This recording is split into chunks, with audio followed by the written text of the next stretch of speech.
Stop throwing ice in it. You don't ice in the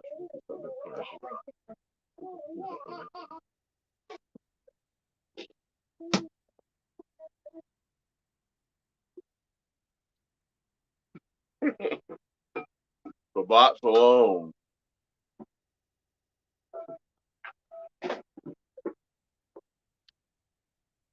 Well, Shabbat Shalom for those where it is already Shabbat. For everybody else, Shalom. For me, it's a Shalom because Shabbat's technically not here yet. How has everybody's week been?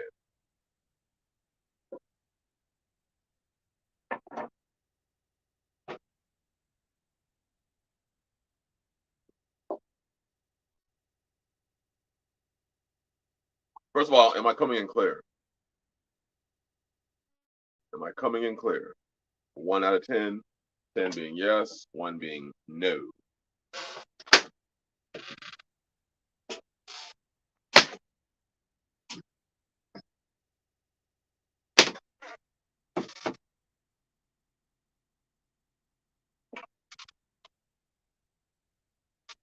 Hallelujah.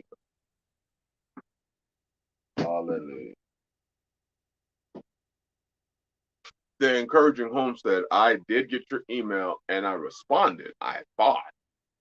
But you're saying it sounded like I said you didn't get it. So let me check my outbox. For some reason, a lot of my emails end up, I hit send and it ends up stuck in my outbox. I don't understand why. I'll check that after the stream. And if not, I'll just resend my response again. If I can find it. And if not, I'll type a new one. Bless you, brother. Bless you, bless you. 10 coming clear. Hallelujah. Praise you. Yes, sir. Bear Palmel Trooper. It has been hot. Today it was hot. I think it was around 99, but with the heat index, I think it was like 108, 109. It was hot. But we got the rest of the potatoes harvested in the garden. We got the potato slips put in. Elk Count. Well, if you watch this after Elk Count, thank you for the advice you gave me, brother, about the potato slips. Just to let y'all know, when I get advice from my brothers, especially those that have been doing something more or longer than I have, I definitely take your advice, or consider it if it's feasible for me to do. And if it'd be beneficial to me, I definitely implement it. So, L Count, thank you. I am definitely implementing what you told me to do. And encouraging homestead. Also, you said that you planted purple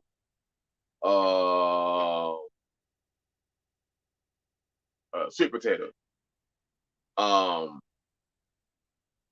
Where'd you get your slips from? Because I would like to get some. My internet used to throttle emails and then would send random email invoices from 6 months prior that didn't get sent out. Brother Jay Morris, that's what I'm afraid is happening to mine. I don't know where they're going. I hit send and then it does its little thing and then says it's sent. But then the brothers aren't saying that they're getting it. And then when I go, one of the brothers told me, say, hey, check your outbox. I went and check my outbox. I had emails from like 2 years ago stuck in there. And I'm like, oh, man. So this is where my emails are going.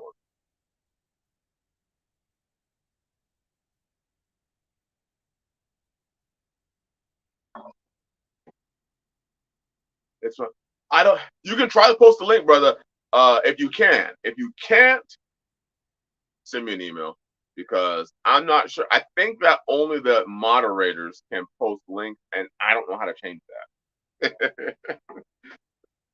I am not very YouTube savvy. For those that don't know, I hit record and then I start recording. I've had people talk about what is that thing? The chat, the stickers. Like, yeah, put stickers up there so people can pay for your sticker. I'm like, I don't know how to have somebody pay for my sticker. I know that I want somebody. What's a sticker? Like, oh, they said that the super chats. Like, yeah, you can put a super chat up there, and people will. Well, now I have now that I do have, but I don't even know how I got that because I don't know how to go and navigate YouTube and put all the little, you pay $2 and you put this little emoji up there and that little emoji. I don't understand this stuff. I just hit record.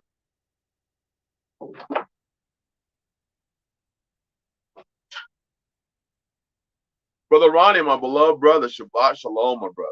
Shabbat Shalom. Shabbat Shalom. Yeah, I'm exhausted.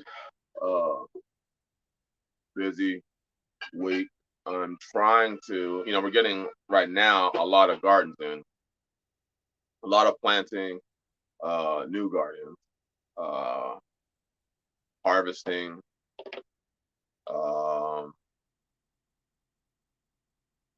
adding extensions to the house.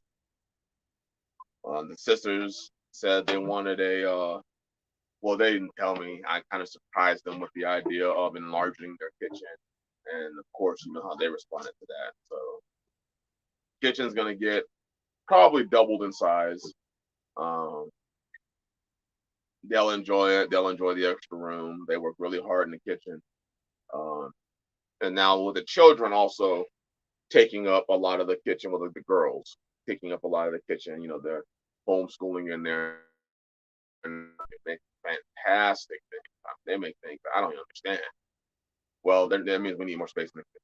So an extension is coming there. Uh, Looking forward to that. Laundry room is about 60% finished for them. Well, for Sister Ebony, really, because she's the head of laundry here on the Rock.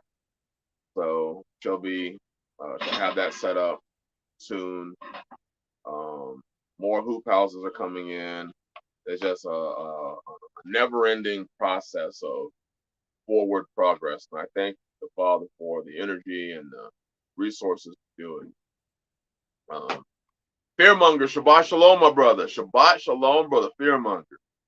I was looking at an article today, and it said that. Well, yesterday, somebody sent me a link, and thank you for everybody that sends me links. It does. It does become a daunting task when you have the children and you cloth diaper and the adults. And I mean, for myself, it's not so bad because I wear the same clothes 3, 4, 5 days until it starts smelling so bad that you can't tolerate it. Yeah, I'll do that as long as I'm here. But the laundry itself is a daunting task. Cloth diapering and all the different things that it's a lot. That's a lot. I was reading an article. Oh, okay. Palmel said he doesn't think that can be changed. Okay, well, I don't even know how to change it. So, I was reading an article that said that 46% of adults in this country have $400 in savings. I'll probably do that video Sunday, first day Sunday. But I was just thinking about that, like how detrimental that is for this American culture, and just it kind of shows how many people are at this point in time living on their credit card. If 46% of Americans have $400 or more in their savings account, that's pretty bad. As we continue to slide down that path to the inevitable destruction. Some people are up in arms with the whole Donald Trump thing. Again, I don't care. Either way, didn't vote, wasn't going to vote, never have voted. So it is what it is. There's a lot of things in the news going on. Violence is it continues to spiral out of control. People getting shot. This is just an absolute lot going on. Encouraging home community. Do you know his his eBay handle name. You should go type that in. It's a lot. And I was just thinking, like, if only 46% of Americans have $400 in their name or in their savings account, how many people do you think have 5 months worth of food in their house? Probably not a whole lot at all. How many? I mean, how many? What percentage in the chat for those of you who are listening? What percentage of Americans would you say have? Okay, thank you, thank you. Drop that down real quick. Yeah, but what percentage of Americans would you say?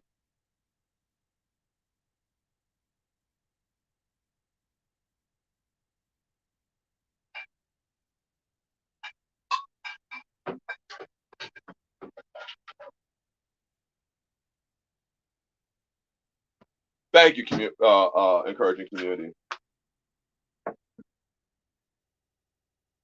Hallelujah. Sister K said, House of J. Morris, we do.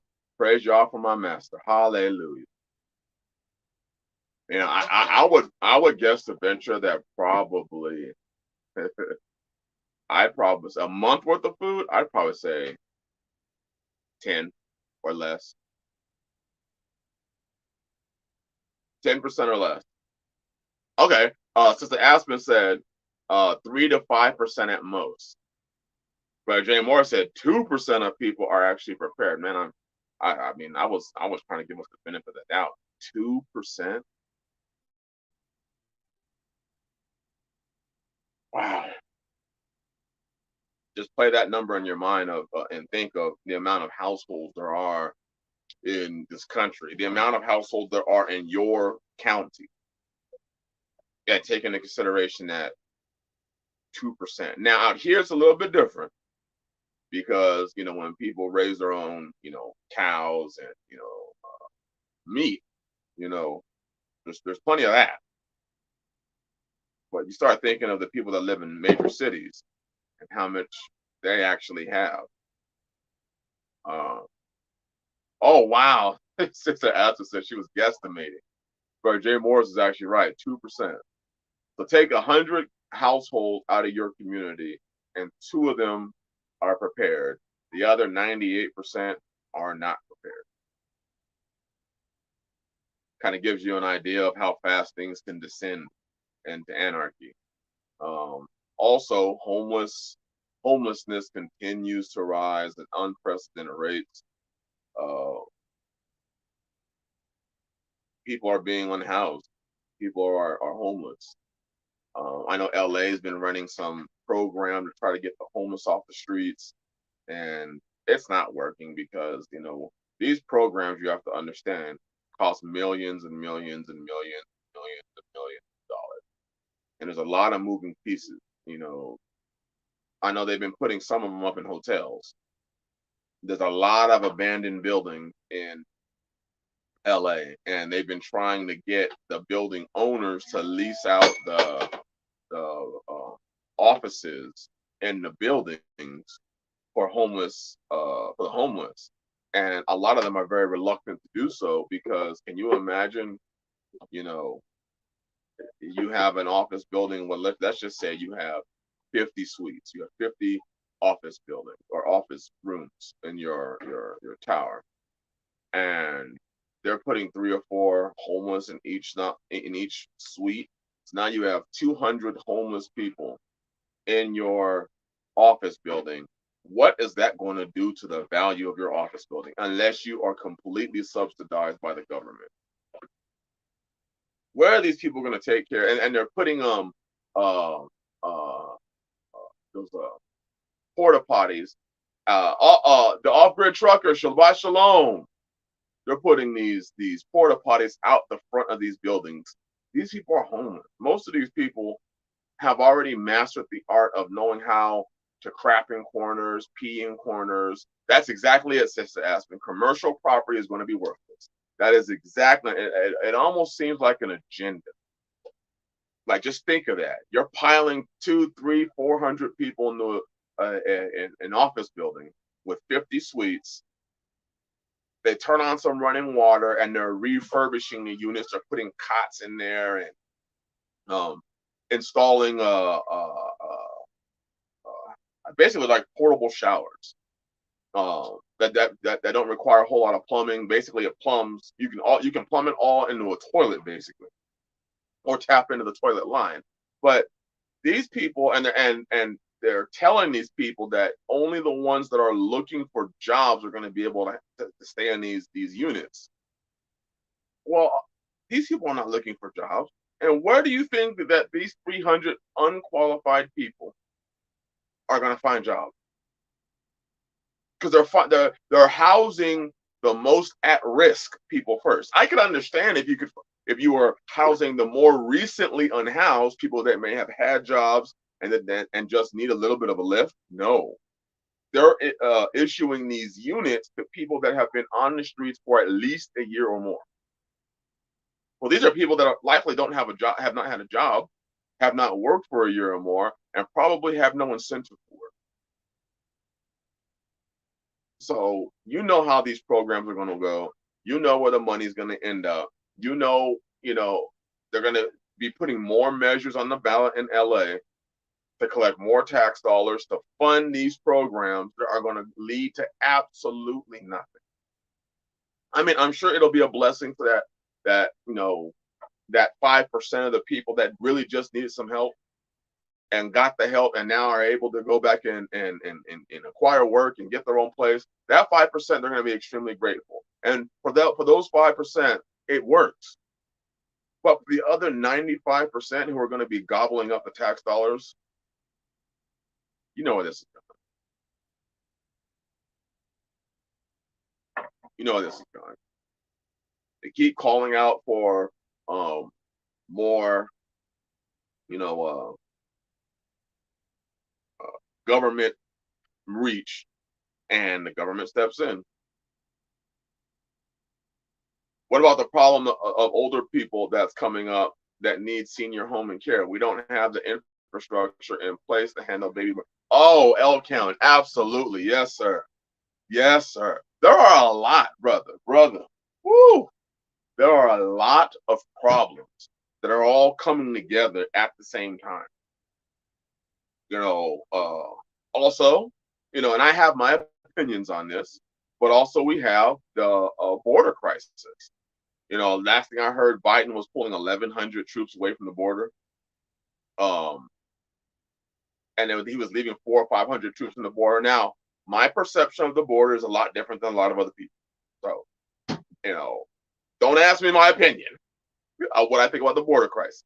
Living in Southern California, a lot of people have that. We need to secure the borders. Okay, yeah, and I can agree with that. I can understand the premise of that. But equally, in a different mindset that I have, it's people are coming back to reclaim their land. So it's kind of hard to be all up in arms when people are coming back to take back their land. That's my humble opinion. But also in there, you got Chinese, you got Iranians, you got spies, you got Russians, you got all sorts. And I'm not just saying that. I mean, they busted up a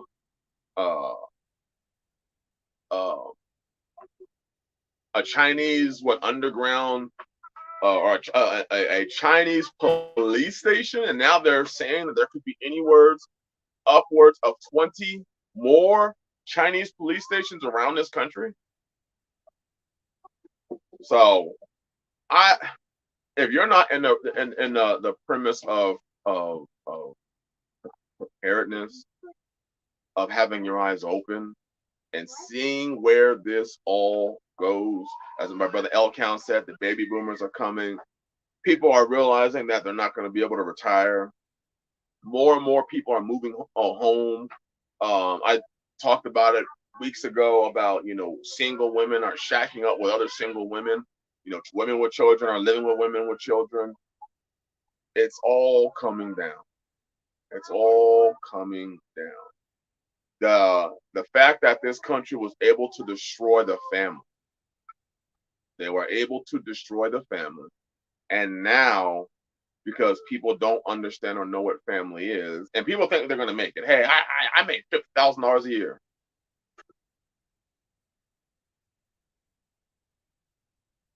$50,000 ain't buying you what you used to. I'm just saying, especially when your rent's $2,500 a month. $50,000 don't get you what it used to. You're talking in the 1990s, sure. 2023, $50,000 is almost like $20,000.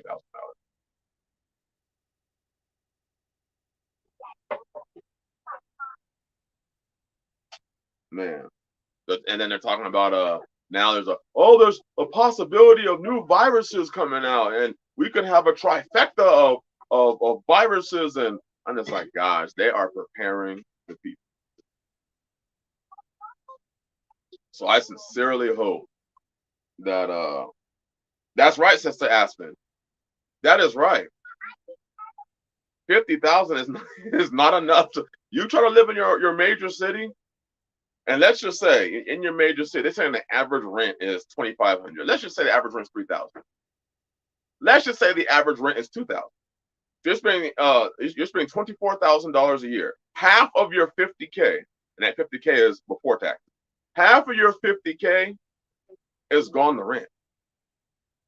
It's gone to keep a roof over your head. There's no chance these people are in for a rude awakening. This is why, on this channel, we spoke about some of these things. On many other channels, they've been speaking about it longer than I have. They've been speaking about these things. I came on and wanted to talk to sisters specifically about things that are coming up. But yeah, that's right, House of Lamar. Shabbat Shalom, my brother. Calling it mommunes. It's all coming down. It's all coming down. That's right, Narrow Way Path. Yes. Walmarts are in the Chinese invasion plans. Big parking lots designed to heavy traffic and lots of infrastructure. The Air Force will go after Target. The Target. It's all falling, brothers and sisters. And the best thing that we can do is prepare ourselves, prepare our houses, prepare our minds, prepare our bodies, and prepare yourself spiritually. And I would say, spiritually, you have to figure out, are you going to keep the law, yes or no? Because you have to understand, so many people talked about this falling system as if they were going to wake up in the morning and there were going to be nuclear bomb strikes all over this country, and it was going to be like a lights out type of story where you go to sleep and you wake up, it's a whole new world. But instead, what's happening is at slow decline. And that's the worst kind, because it just simply drains you. If it happens overnight, that means everybody's put in the same situation at the same time. That's a lot easier to handle when you're not the only one suffering than when everyone else is slowly sliding. And you see a friend, fall over here, and a brother fall over there, and a sister fall over here, and a sister fall over there. That's the most painful thing, because a lot of the people that used to, well, I'm good, now I'm all right, now you ain't got to worry about it, the Most High's got me. Suddenly they have GoFundMe. Suddenly the interest in possibly being covered has taken a higher importance in their list. Suddenly that career that used to pay the bills and leave them with plenty of money to go on that Carnival cruise, it's not Carnival cruise money anymore. And it's not even really paying the bills. I was looking at articles where people's rents were going up like that, $500, $600, $700, $800. I didn't even think that was lawful to just jack somebody's rent up $500, $600. Hey, in 2 months the rent's going to be going up $600. So you were paying $1,800, now you're only paying $2,300, $2,400. Well, what do you do if you're a person that's already living paycheck to paycheck? What do you do? What do you do when you're already, all your money goes to rent and you're already praying that the food bank has food? See, a lot of people are going to be forced to work on the Shabbat. They're going to be. A lot of people are going to be forced to eat things that have pork in it, eat unclean food. A lot of people are going to be forced to, and sisters, I'm going to say this one, and I would have thought it was not possible until you hear some of these testimonies of some of these sisters, and they're faced with some terrible situation. Basically, prostitution. And no, they're not going to be walking the street, but they're basically going to be trying to exchange, basically, I'll be a concubine for a man for a period of time until I can get on my feet. Well, you do know that means that he's probably going to be having sex with you, right? Well, I'm not going to have sex with him. And you think you're going to stay there long? Come on now. So sex is probably going to be part of that exchange. And then when he's done with you, out the door you go. See, nobody ever thought it was going to be happening. It used to not be legal. Someone changed it along the way. That's why we'll never get rid of this house, as it's such an investment, and the land looks okay. Thank you. See, I thought it had to be illegal at one point in time, and now it's not. Brother J. Moore's truth. Everybody's forgotten about you keep the frog in the pot of boiling water, and then along with that, that's right. Elcount said modern 401k retirement will be a mobile home with land, garden, flock of chickens, and herd of goats. That is absolutely right, brother. Another problem I have come across, and I've been speaking with a lot of you sisters, is the sister that wants to go off and buy land. I can't tell you the amount in the last, I'd say, the last 3 months of sisters I've talked to, women I've talked to. I bought myself some land. And what are you going to do with it? Well, I was thinking about homesteading and da-da-da-da-da and da-da-da-da-da and da-da-da-da-da and da-da-da-da-da. You think you can get a work party of some brothers to come over and help me build my house? I was kind of sitting here like this, like, what? What is really going on? Well, this sister thinks that 4 or 5 brothers are going to come together, go to Arizona, northern Arizona, and help her build her homestead, and then fly back to their homesteads so that she can.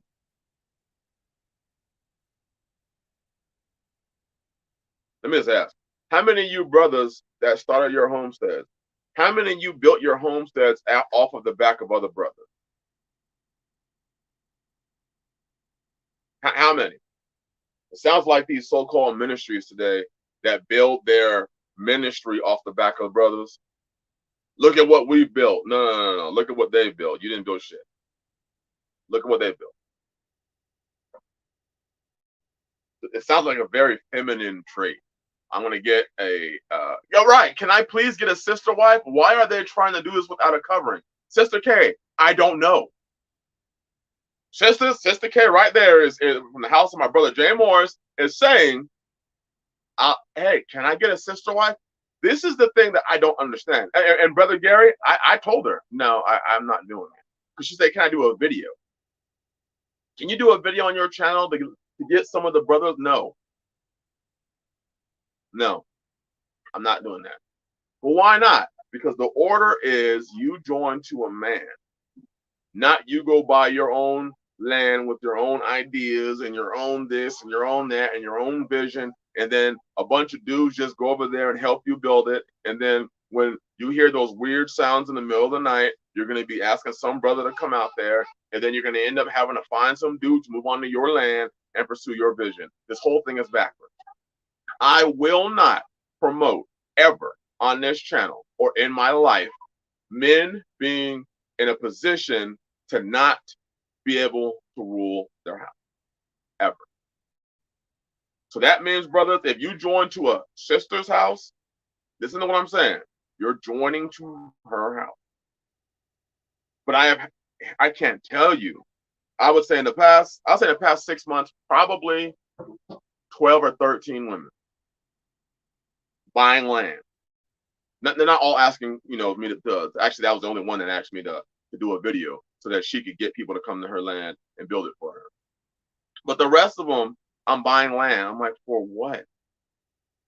Well, I'm gonna do this, and I'm gonna do that, and I'm gonna do this. I'm like, you don't know what you're talking about. Like, have you talked to some of these brothers that are homesteading? Well, I watch your channel, and I see the sisters on the channel, and they're happy. Do you think the sisters built this house? Do you think the sisters built those gardens? Do you think the sisters built the solar system? Put the panels up, ran the wire, dug the trenches? Do you think they did this stuff?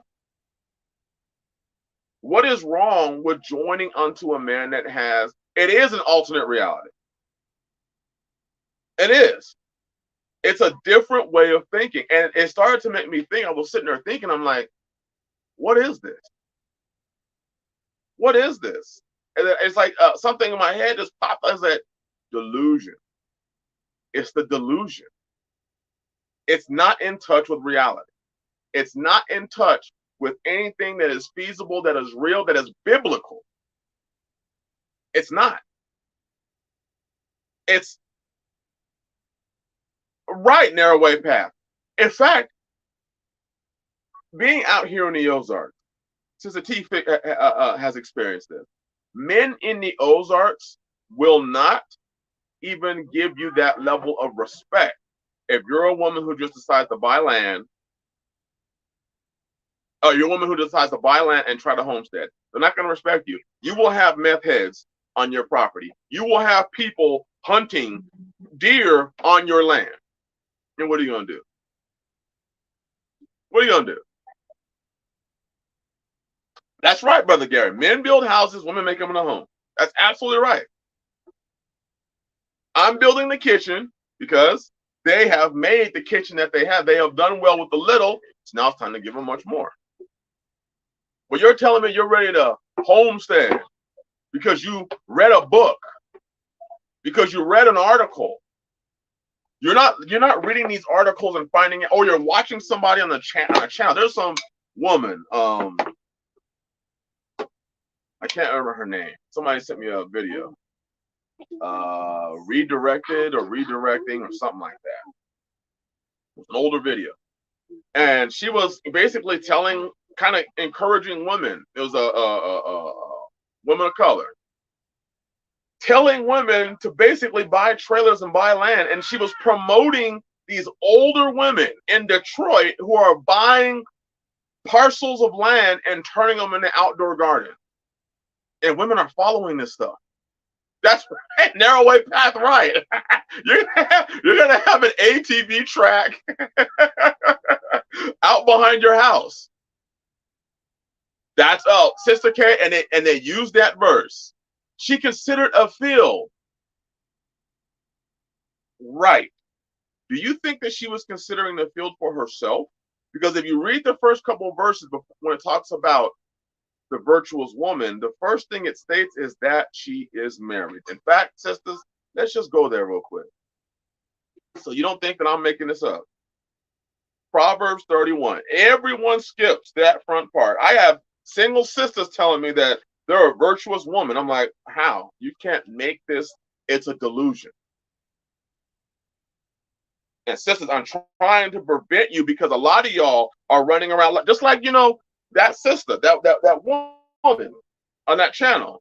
She's supposedly Hebrew and in the faith and everything. Her and her husband have her husband has a huge channel. Actually, she does too. Over 100,000 subscribers. I'm like, but you do understand that woman who gave you the advice that you should go and she's showing you all this stuff, she's married, right? You do understand that, right? She and her husband have a homestead. You do understand that, right? She and her husband are together. Most of you women on her channel are single who are running off on the idea of women that are not in your position or place. Just like women. It's like Beyonce singing about independent women. I thought Beyonce was married. Beyonce is married, right? Oh, yeah, she is. but she's singing to you about an independent woman. She's singing songs to you about being independent, about being strong. Meanwhile, when she's done, she goes back to Jay-Z. Y'all just being taught wrong. It's a delusion. You're being taught a delusion. Proverbs 31. Look at verse 10. Sisters, verse 10. Who can find a virtuous woman, for her price is far above rubies? What does verse 11 say? The first thing is, who can find her, for her price is above rubies? The first thing of a virtuous woman, the first test that you have to be able to get past is this. Verse 11. Her heart, the heart of her husband doth safely trust in her, so that he shall have no need of spoil. Everything else comes after her being a wife. Everything. The buying of the land, she sows, all that stuff is after she has a husband. So how did you manage to skip the first qualifier? I mean, a lot of y'all went to college. A lot of you understand prerequisites. You have to have this general understanding and have these classes passed with a sufficient grade before you are able to take upper division courses. I couldn't go into computer science, even though I didn't actually go in fully into computer science. I couldn't be a athletic trainer without taking algebra, physics. Yeah, you had to learn about physics, analytical math, geometry. Why? Because when you're training somebody, angles are very important in training an athlete or training somebody to properly lift or do a curl or do a power clean. Those angles are important. So you can't just I can't just say, hey, I'm going to allow you to buy land and consider land without you having the prerequisites of having a husband. So it's delusional. If you take this chapter, Proverbs 31, and you read verse 10 and 12, you're no different than the traditional westernized church. The number one prerequisite is not just you have a husband. You can't just have one, but his heart, the heart of her husband, does safely trust in her. His heart, if you want an explanation, his heart must safely trust in you. That's why when you go out and buy land, whose money do you think you're using in buying that land? You're using his. He trusts you enough. His heart can trust in you enough to know that what you are doing is for the betterment of the family. Man, that extra land may be more of an inheritance for you to leave for your children, or for him to leave for his children. He knows that nothing that you are doing is for the sole gratification of yourself. He knows that.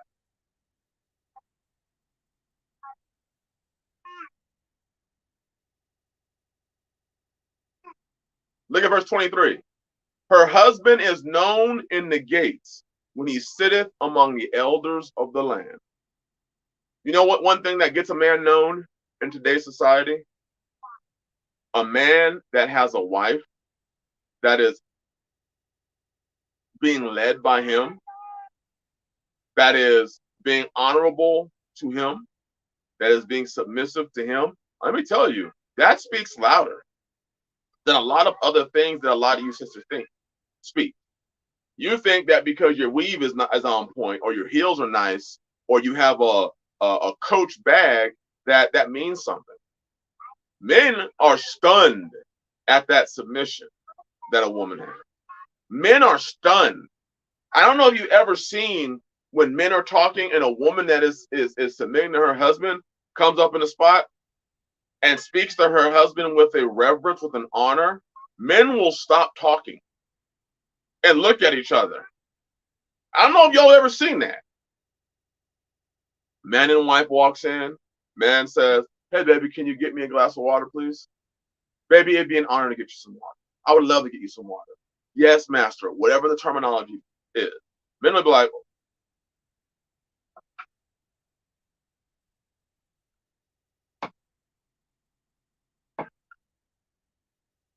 and then what happens is when all the women are gone and the men are around each other, just them, they be like, because it's all in all their minds. They be like, hey, let me ask you a question.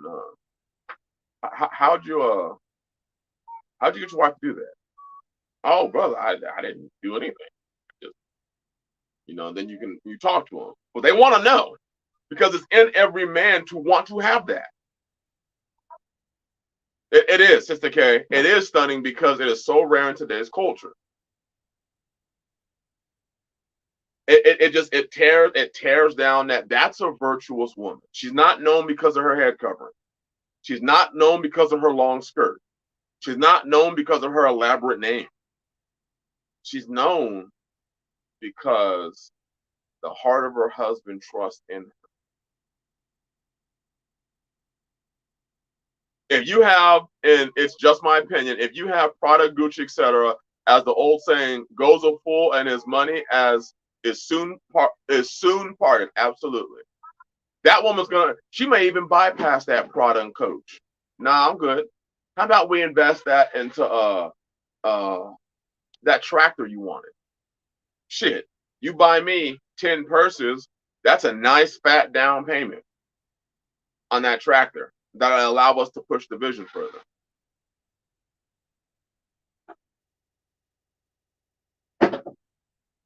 Can't be a virtuous woman, sisters, without a husband.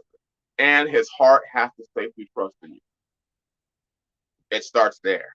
Then everything else comes after. The Bible says that Abigail was a virtuous woman.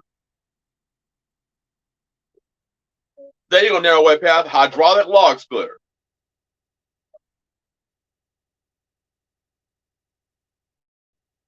The Bible says Susanna was a virtuous woman. Something different about a virtuous woman. Let me tell you, the not a diamond does.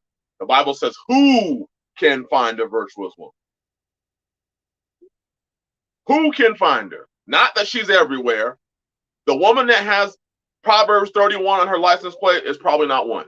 The woman that has Proverbs 31 on her YouTube channel probably isn't one. Because the one that is a Proverbs 31 woman is not worried about everybody else knowing what she is. She's about doing it for her husband.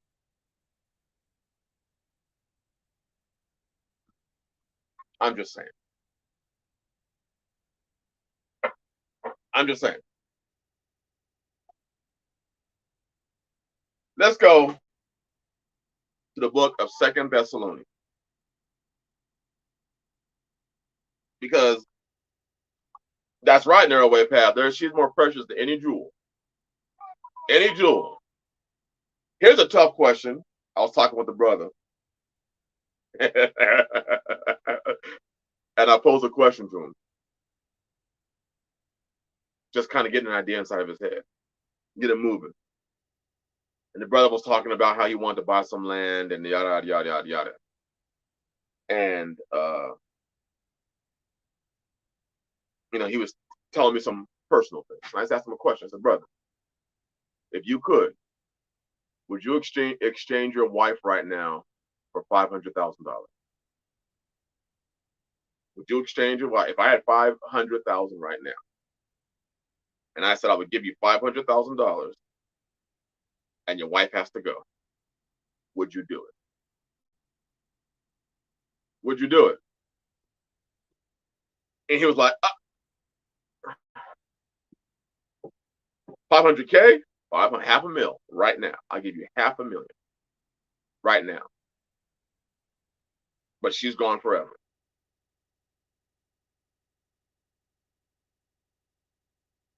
I was looking at him. I'm not gonna tell you what his answer is because the answer is not important. But the idea is, it took him probably 5 good minutes to answer that question. Sister Aspen, that's really the indicator of the virtuous woman. The virtuous woman, if you read Sirach, chapter 25 and 26, the virtuous woman can double his years.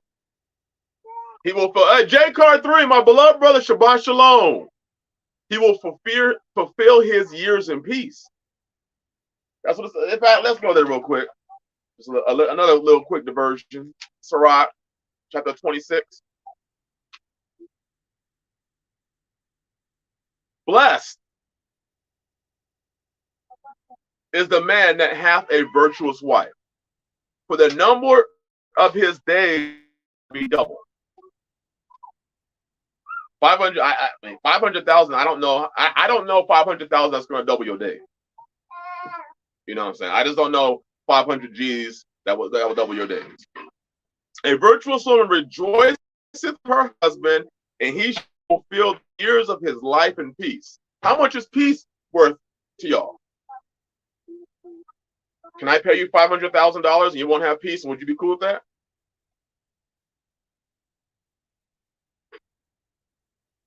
And like I said, he eventually gave me an answer. But it gave him a lot to think about in regards to the steps that he makes in his life. Because it's a different story when you start thinking about, man, he offered me 500 G's and I couldn't just say I would take my wife. I had to do a double take, a triple take.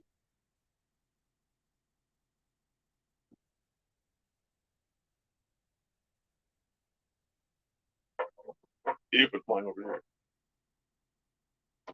I raise my daughters every single day, and I instill in them, I put in them, so that there ain't no amount of money. None.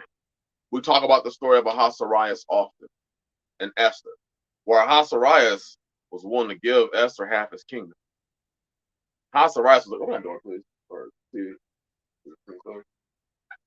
Ahasuerus was a rich dude. Dude at bank. And was willing to give up half his kingdom. Where are those women at today? The Esther.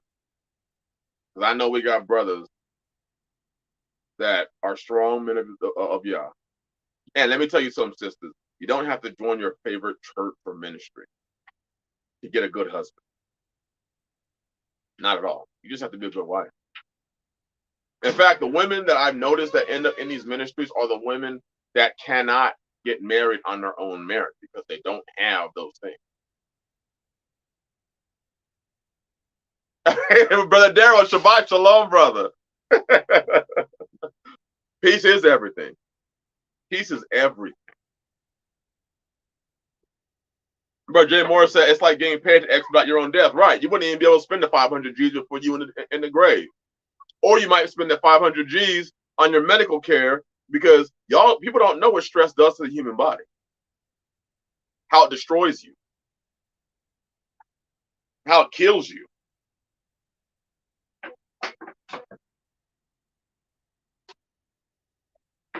Just something to think about. Don't want to go too long on that. But 2 Thessalonians.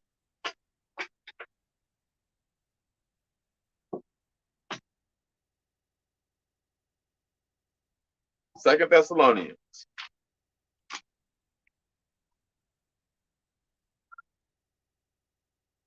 There are a lot of delusions taking place today. A lot of delusion. And the word delusion is in 2 Thessalonians chapter 2, verse 11. Yes, 11. But let's start at verse 1. Let's set the stage. right. If you are at 2 Thessalonians chapter 2, verse 1, can you please just holler it out in the chat just so I know that you're not just taking my word for it, you're reading along.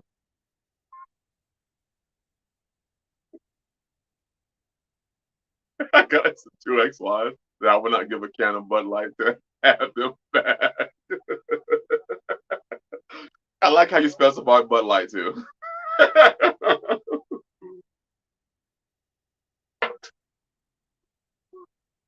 All right, I'm reading it in the Aramaic English New Testament, but I also have it in my King James, and we're going to go and look behind the words. Verse 1, but we entreat of you, brothers, in regards to the coming of our Master Yeshua the Hamashiach, and in respect to our being congregated to him, that you be not soon uprooted in your mind, nor be troubled, neither by word, nor by spirit, nor by letter, as coming from us, that behold, the day of our Master Yeshua is at hand. Let no one deceive you. See, this is a very important word. Obviously, this chapter is referencing Matthew 24. You're being told, let no one deceive you, brother. Brother, sisters, let no one. I know there's a lot of women out there. There's a lot of channels. There's a lot of promotions of singlehood and singledom, and don't be deceived. This is all deception. This is a wicked ass deception that people are falling into and under. Okay? Not be deceived. Verse 3 again. Let no one deceive you in any way. In any way. Because that day will not come unless there previously come a defection, and that man of sin be revealed, and a son of perdition. So there has to be a falling away first. There has to be a falling away first. See, this idea that we're going to save everybody is foolish, because Yeshua can't come until there's a defection, until people fall away. Who is an opponent and who exalts himself above all that is called Elohim and praiseworthy, so that he also sits in the temple of Elohim as a deity and displays himself as if he were a deity. Do you know of many people today that portray themselves, give the illusion that they are deities? They act like it. They exemplify themselves as if they are a God, as if they are Yeshua HaMashiach himself. It's almost like today in these modern churches that it's the second coming of your pastor. That's what it feels like. That many of you weren't looking for Yeshua HaMashiach, you were just looking for your pastor. That's it. You found your Savior. You found your El. That's it. You were deceived. That's all it is for a lot of you. Falling into that trap. Let's continue.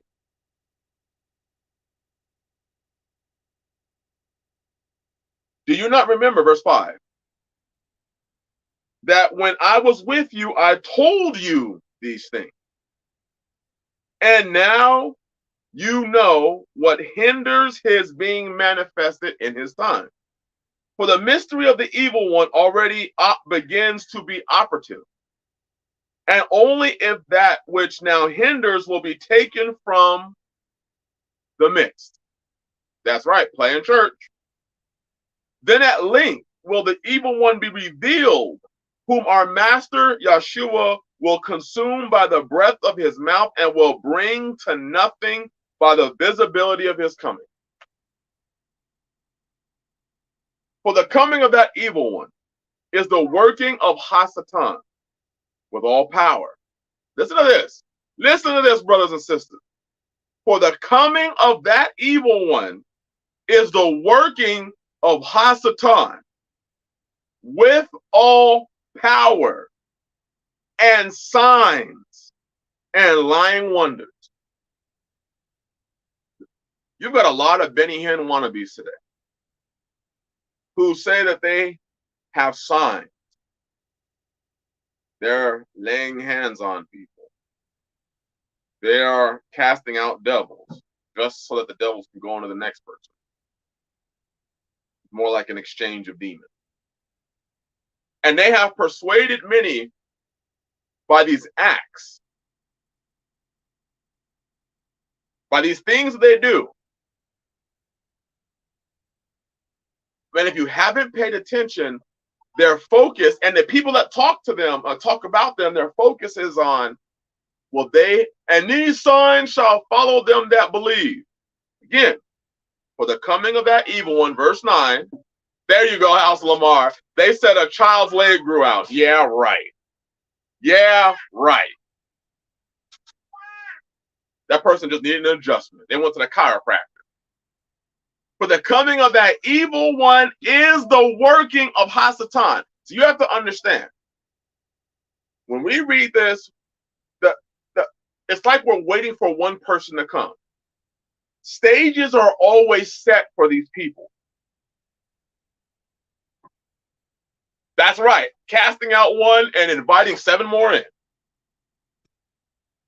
And we've already talked about that whole deliverance thing. Not going to go there. But the game that is being played by all this stuff is there to, and we just read in the beginning, it says, do not be deceived. See, before the evil one comes, there are going to be his little minions who come and set the stage for him. There's always stage setters. There's always stage setters. They set the stage for it, and then the evil one is going to come.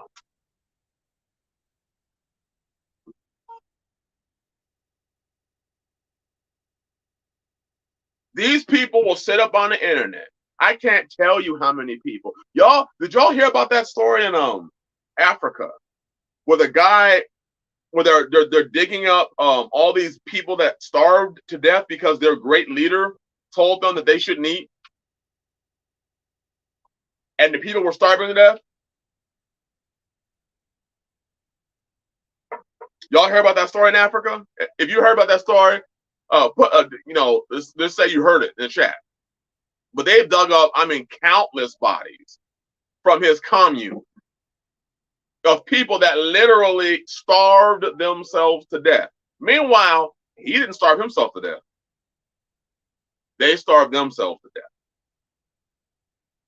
And when they came to arrest him, the people that were starving were trying to fight the police, trying to prevent. I saw the whole leg growing out. I think he went to the chiropractor before, right? So they said that guy was doing literal miracles on his commune. That's what they said. The news is even reporting it.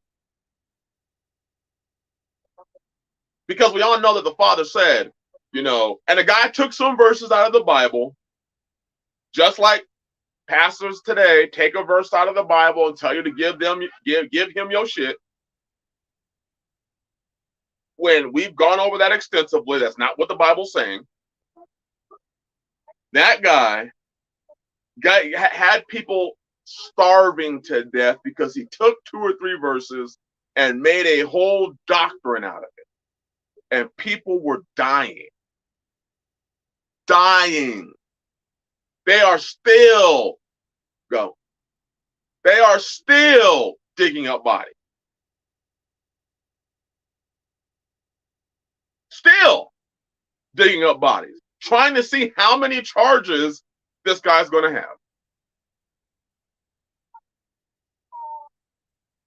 But he had signs. He had powers and lying wonders. Did you ever think, brothers and sisters, these signs, that these powers that they are getting from Hasatan, that these lying wonders are there to deceive you?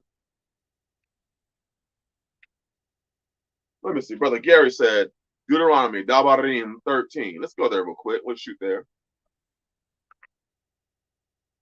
If there arise among you a prophet or a dreamer of dreams, and giveth thee a sign or a wonder, and the sign or the wonder come to pass thereof, he spake unto thee, saying, let us go after other gods. See, today they're different. Today they're not telling you to go after other gods. They're telling you to go after themselves. And they make it sound like that's not you chasing another god. They tell you to worship them. They tell you to jump when they say jump. Work for them. Build their kingdom. Their God. We're supposedly waiting for the kingdom of Yah. And if you were going to build your own homestead, build your own land, it should be your own. Let us go after other gods, which thou hast not known, and let us serve them. See, a lot of y'all, you don't understand. Y'all are just serving your God.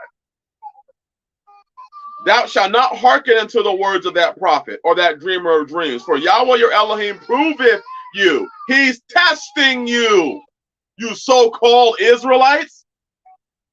He's testing you to see, are you going to follow him? Or you, and we're going to go to a verse in John. Stay tuned. We're going to read this, then we're going to go to a verse in John. That's in my notes. That's for another point. But I want to just prove this. He's testing you. A lot of y'all are being tested and are being proven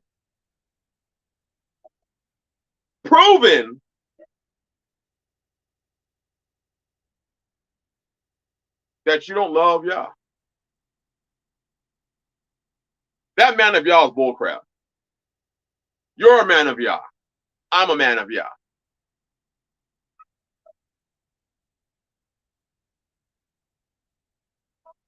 Ye shall walk after Yahweh your Elohim, and fear him, and keep his commandments, and obey his voice, and you shall serve him and cleave unto him. And that prophet or that dreamer of dreams shall be put to death, because he has spoken to turn you away from Yahweh your Elohim, which brought you out of the land of Egypt and redeemed you out of the house of bondage, to thrust thee out of the way which Yahweh thy Elohim commanded thee to walk in. So shalt thou put away the evil from among you.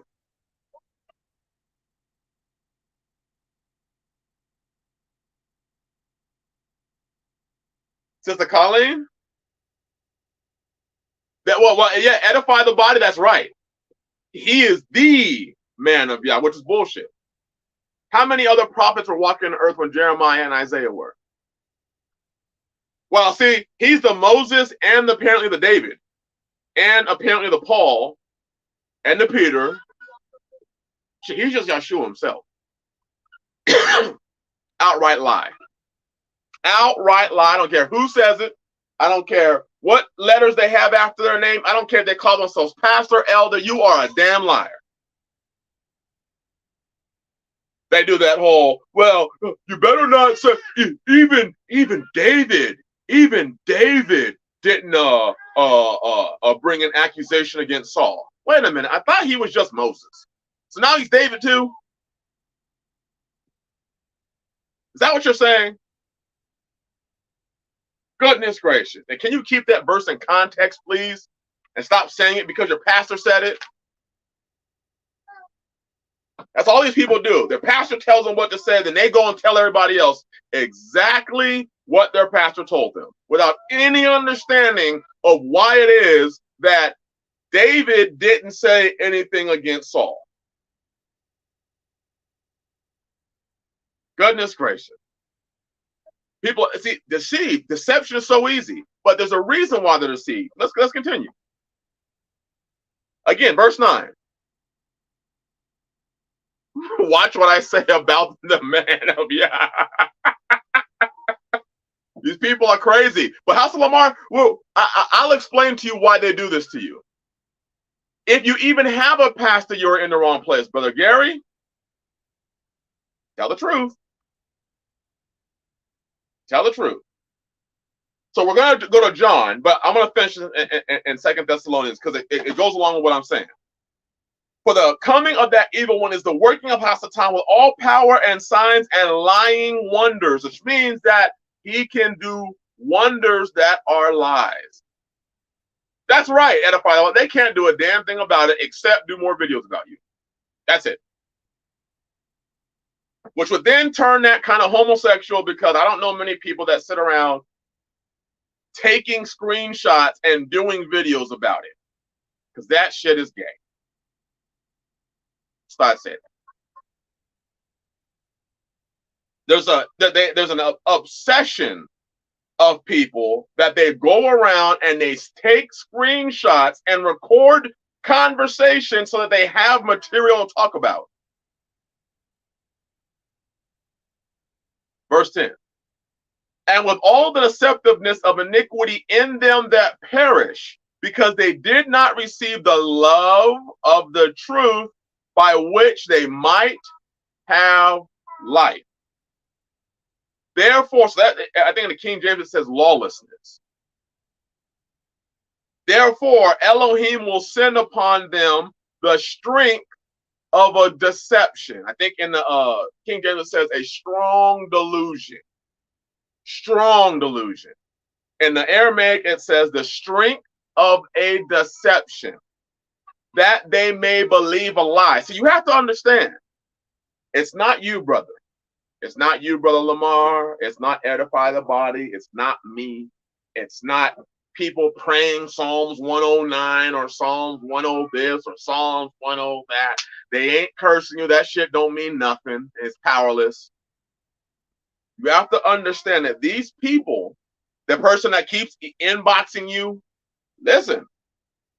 Therefore, Elohim will send upon them the strength of a deception, that they may believe a lie. It's not you, brother. There's nothing you can do. Elohim sends that strong deception. Yah himself sends that strong deception, that they may believe a lie. We all know who the shepherd is. David acknowledged him. Yah was my shepherd. Yah was my shepherd.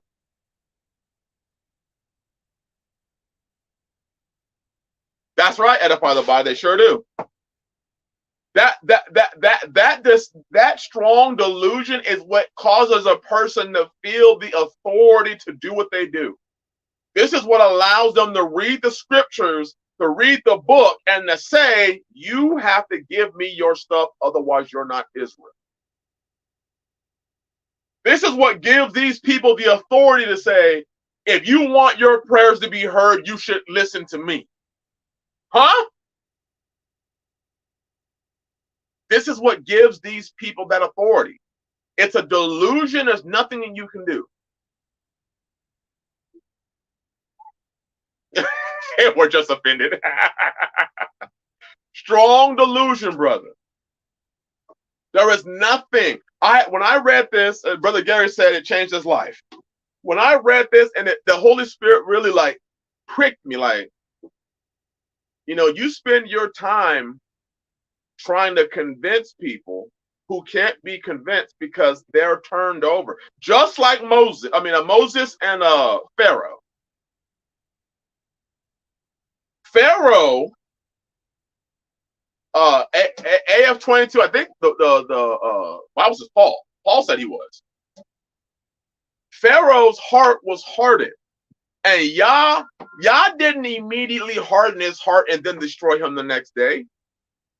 He allowed Pharaoh to sit in power for a time. You saw Pharaoh's magicians were able to duplicate some of Yah's miracles. You saw that Pharaoh's magicians were able to do it, so they had power from Hasatan. You have to understand that Yah, and that's part of the deception. That's why we were warned countless times. Don't be deceived. Some of these people are being left there because there has to be a test.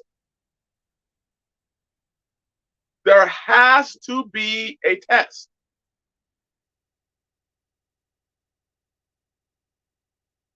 People have to be tested. We have to be tested. If we are not tested as people, if we don't prove what we believe, there will be problems. We have to be tested. You, me, we all do.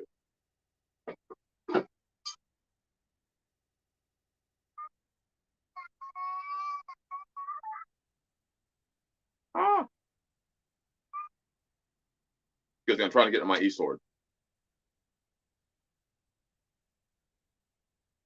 Elohim hardened his heart. That's exactly it. Narrow way path. Yah hardened his heart. Yah sends the strong delusion. Yah does all these things.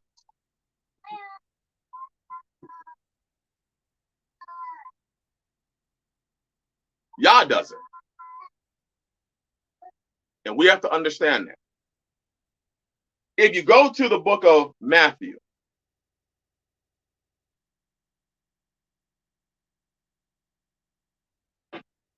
trying to figure out why it is that my tablet's tripping right now.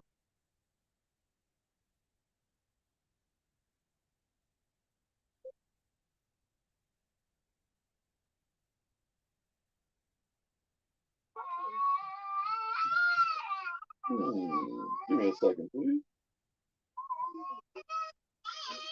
Are any of y'all in the live stream? Ask them if they're in the live stream and not get into it. Okay.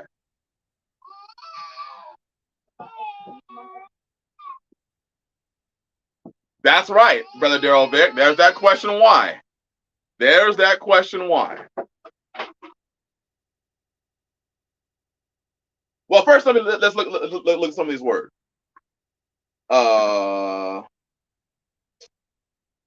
Verse 10, the word is delusion. That word delusion is the Greek word 4106. 4106. And the word is a wandering, a straying about. That's what delusion is. One led astray from the right way, roams hither and thither. Metaphorically, it's mental straying, error which shows itself in action, a wrong mode of action, error that which leads unto error, deceit, or fraud. So the word fraud. Fraud means deceit, trickery, intentional perversion of truth in order to induce another to part with something of value or to surrender a legal right. That's what fraud is. See, when you surrender your lawful legal right biblically, the rights that you have in the Bible gives you the law, and within that law, you are free to live, but another comes in and starts using fraud to tell you that, oh, brother, you really don't have the lawful right to do that. You really don't have the lawful right to buy your own land, to have your own. Doesn't the Bible say buy lands, build houses, take wives, plant vineyards, have children? Doesn't the Bible say that? Now, does it tell you to do that and give it away? Or does it tell you to do that? So then how does somebody else come in and say, well, that's not good enough? Now you have to give it away. You have to give it to me. Then you're Israel. Give it to the church. Then you're Israel. You see? They're always adding another thing. They're taking away your rights given to you by Yah. They take away your dominion. They take away your preeminence. They take away everything that you have, and you are now bound as a servant to them, to the church. You see it in Christian churches, westernized Christian churches today. You see the same thing. Only the people that are delusional. That's narrow way path. That's exactly it. If you read it for yourself, then you know whether it sounds right or not. Right, House of Lamar, you would be turning over your dominion, which is sin. That's why it's called fraud. Again, let's read fraud.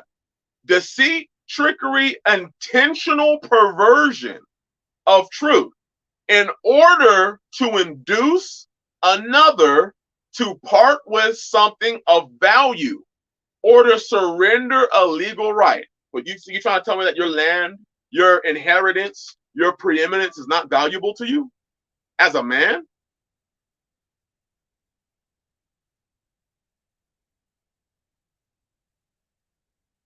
I submit also that giving over your dominion is actually going against your nature as a man, like mentioned in Romans 1. Absolutely, brother. We do the thing that is against nature. Men did not run out there and seek to become servants to another man. Can somebody, maybe I'm wrong, can any of you men find me in history where we ran out there and tried to become servants and slaves to other men? Where a man did that. Oh, we wanted to become servants of Yah, and we sought that, and we did that. We became servants to our master, Yah. But I don't know how many of you ran out there and said, man, I just really want to go and be a slave. It's the same Babylonian model, whether it's Catholicism, Protestantism, Judaism, or a camp in the faith. It's all the same system of control, conquest, and theft. Absolutely. Absolutely. If you think about when Satan attacked Job. All right, Edify the Body, finish that statement. I'm looking forward to seeing what you got. This is the system that exists. And they go after people that they can bring in their delusion. And if you listen to these people from all sorts of camps, the one thing they always say is, well, is your pastor casting out devils? Is your pastor healing? Well, if you're a man and you're in this faith, how many of you have had a wife or a child that had an ailment and laid hands on your child? How many of you men have done that? Laid hands, prayed, and the child got better. How many of y'all done that?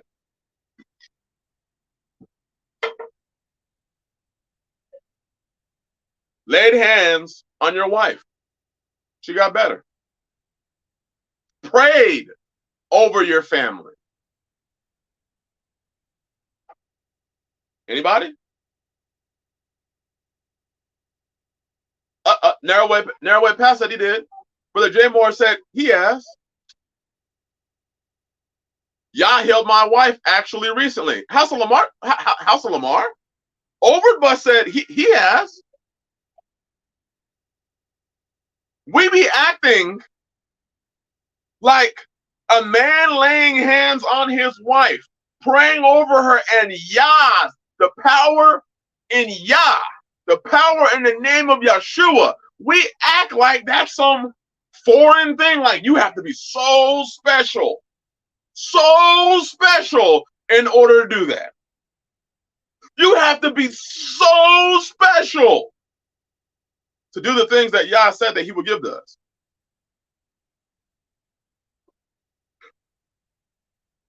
We act like it's just such a foreign thing. But when someone responds, wait. Edify the Body said, the way how the cult operates is only one voice and one way attack they like to do. Just like how Satan was attacking Job.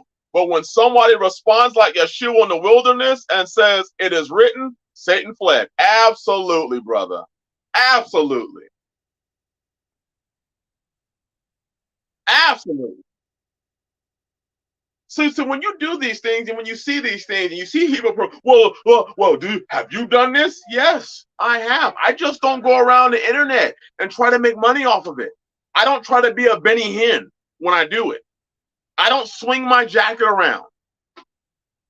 I don't go around and say, look at me. I'm doing these things. Because let me tell you something. When it's in you to do it and you realize where the power comes from, you don't feel very special. You feel humble. That the Most High Yah, through the name of Yeshua, would allow that to happen.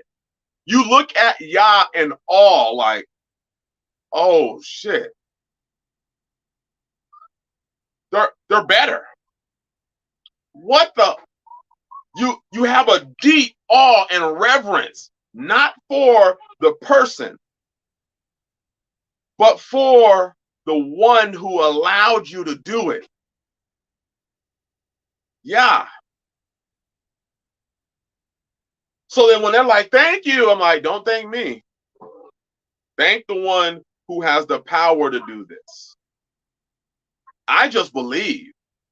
But believe me, the power is not mine.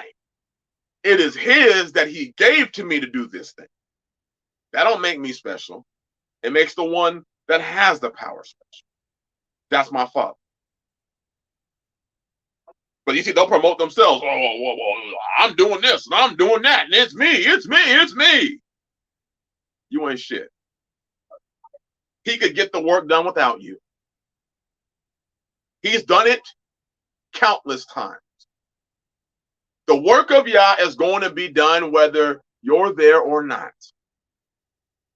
So when you start overestimating your importance, that lets it be known that you really aren't as powerful or important as you think you are, because the work will continue without you. Israel was Israel before you came around, and Israel will be Israel after your foolishness and deception dies off. That's right. The rocks will cry out.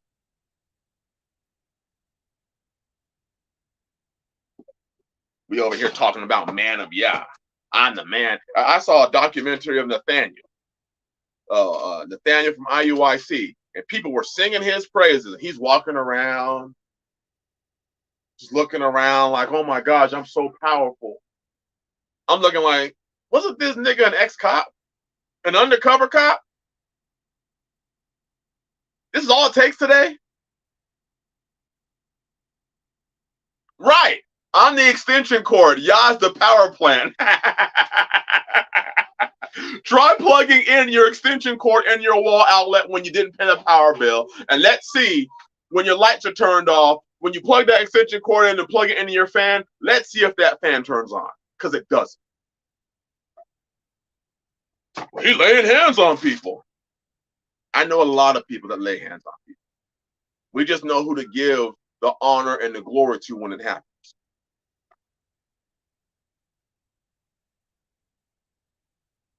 John, chapter 12.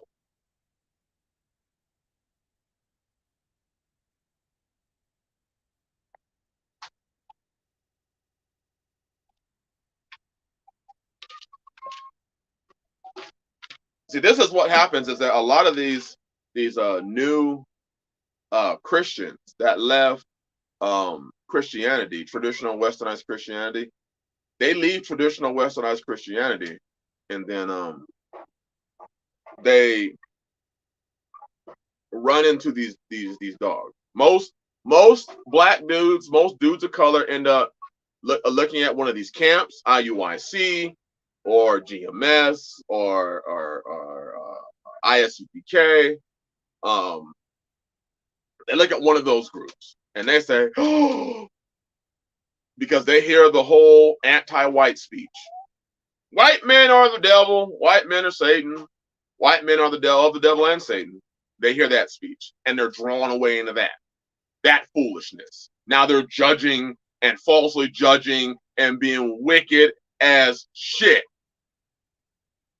Judging other brothers. They're not my brother because they're white. Well, then if they're not your brother because they're white, and then they're in the kingdom, and Yah says that's your brother, what are you going to say? No, he ain't. You're going to go to the Father, but he ain't my brother. He ain't. Do you know what his great ancestors did to mine? He ain't my brother. What you going to say then? When Yah says, all right, well, he ain't your brother, then you ain't none of mine. But I'm black. You ain't none of mine. Depart from me. See, Yah sets the rules. I don't set the rules. I just follow them. If Yah said that elephant over there was my brother, I'm gonna go there. Hey, what's up? What's happening, brother?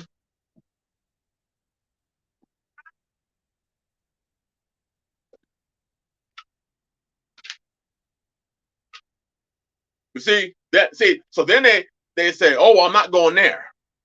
And then when white people leave traditional Westernized Christianity, they look at the camps and say, well, I can't go there. So they all tend to funnel into a couple of different organizations.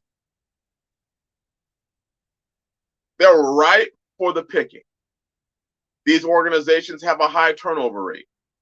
Every year, there's a new story. We got rid of the weak, and now the ones here are very serious. And then they leave. And then, the ones here now are very serious. And then they leave. Oh, the ones that are here are super serious. And then they leave. They end up there. Especially a lot of our white brethren end up there. Because that's one of the things that they push the hardest. Yeah, we got all different types of nations. There you go, edify the body. Yeah, they go into that. It's the dead season, and people are falling away because it's the dead season. I'm like, where do you see that at? Actually, the Bible doesn't say that the winter time is the season when people die. Because if you look through the book, people were falling away at all times. All throughout the book, people fell away. What happens during the so-called dead season, and I will submit to you this, the reason why a lot of people may leave during that, right, edify the body, where is that? But I know where they got it from. They got it from a particular church. I'm not going to mention them. I won't say it. Here's what I think. Here's a hypothesis that I have. During that time when people are not rushing to give away all their stuff and they're not going and traveling across the country to these feast days, they have the opportunity to read the Bible themselves. And then edify the body. There is a link to that terminology, and I said before, because that ministry runs just like the Apostolic Oneness Holy Church, or Holy Oneness Church, but it's Apostolic Pentecostal. It's Apostolic. When you look, even their interpretation of speaking in tongues, everything that doctrine comes from is Pentecostal Holiness Holy Oneness Church. I may have gotten those words wrong, but I have a live stream coming out about that, where that doctrine comes from. If you look at a lot of these, if you look at most of the doctrine, one mind, one body, one, and they all had all things as one, and it's coming. Woo! It's coming. But this is how it all runs. Dead season. And my brother House Lamar said, right. And yet, when spring comes, these trees come back. So they didn't die. Unless you're going to go lay hands on them and say, see, I brought it back to life. They didn't die. It's a time of dormancy. It was created by Yah himself for our trees to go dormant in a particular season when the temperatures drop below a particular It's almost like a Shabbat, a time of rest. They have a season of rest so they can come back stronger. So what happens, I submit, is during that time, people read for themselves because they're not able to go and fellowship. So they dive into the Bibles themselves and they start reading things, and maybe they start listening to other people during that time. And they find someone else that may be saying something contrary to what they heard. And they start doing their own study. And they say, wait a minute, before I go back into that, let me, in fact, I've talked with several brothers that this is their story. They started studying for a period of time, so they stepped away from fellowshipping and church and all that religion. And when they were gone, they got blasted. They got blasted. I can't tell you how many people have this story. They got blasted when they stepped away. Oh, he's fallen away. Because he started asking questions to other members of the church. Hey, what about this? What about this? And then, of course, the information goes up the hierarchy, so it hits an elder, and then it goes up to the pastor, and now that brother's being blasted out. And the brother's like, I was just asking questions, but now I'm put out. Because I was doing some research and reading, and it didn't line up.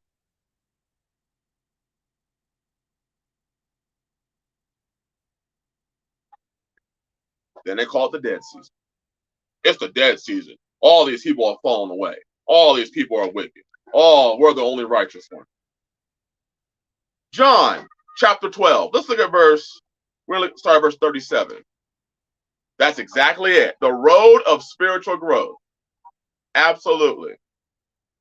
The thing that annoys me is dudes that get finessed by ministries for 10 to 20,000, but turn around and defend them tooth and nail and get mad at you when you point out the BS. Because House of Lamar, you were never supposed to point it out. You were supposed to be blind and delusional like everybody else. When you break out of that, delusion, they have to attack. They have to discredit you. They did a whole stream about my post about who Israel is. Oh, that's right. Yes, edify the body. They did. They did a whole stream, including from what I heard from other witnesses. They even basically showed his comment. So that means that they're watching him. They are watching Brother Lamar. They felt threatened about something, and that's the way these groups work, everybody. When they feel threatened by something that you're saying, they hide it behind we don't want to see people deceived while they deceive them. Edify, it doesn't matter how long you've been gone. They watch people like a hawk. They watch everybody that has been part of that group, and they will blast you if you say. I'm just like, whatever happened to the days that we, right? That's why I'm talking the way I am to vex them, because they're watching him. Edify, they probably watch everybody. I know they watch me. They watch everybody that leaves them because they want to see you fall or to have any problem. Man, you could have stubbed your toe, and it's going to be because you spoke against the ministry and the man of Yah. And they can promote that story. So this is what happens when you speak against the man of Yah. That bullshit. What was the live stream name? Brother Lamar, they want to know what the live stream name was. This is how they work. This is the guys they use it under. Not just that group. There's a couple of other brothers that I know that did some videos against IUIC. Guess what IUIC did in tandem? They all came out and did the individual groups. They all attacked just one brother. The 11th commandment: thou shalt not question the pastor.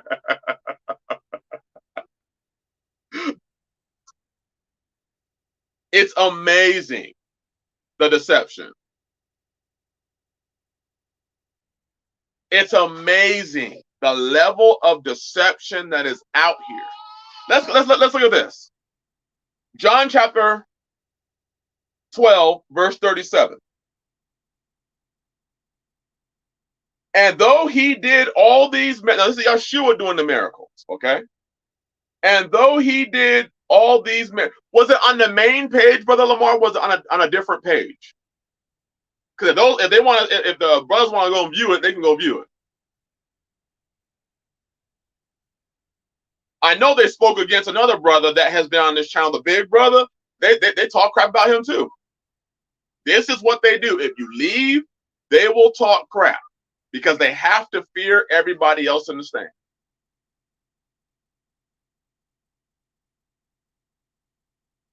Well, see, narrow way path, the way they get around that is they say, you're not a brother. Okay, it's on the Kansas City channel. Corey runs it. Okay. Wouldn't be surprised if that video gets taken down. The way they do this is they just say you're not a brother. So you're a heathen. I've seen it happen. I've seen it happen with different churches, ministries, camps, including that ministry, where when they want to talk crap about you, they hide it under you're no longer a brother to us. And the Torah is only for your brother because they only believe that they are Israel. And if you're not part of them, essentially, you're not really Israel.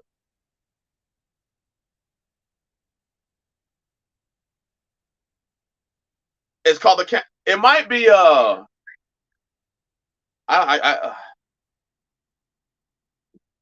is it Straightway Kansas City? That might be the name of it.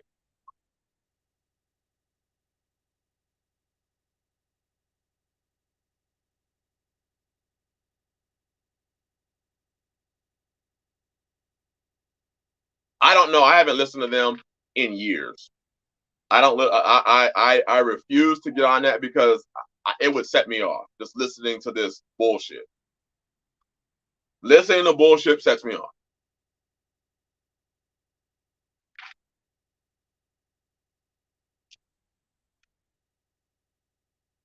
There it is. Thank you, House Lamar. So verse 37. And although he did all these miracles before them, they did not believe. Wait, where am I at? In him. This is Yeshua.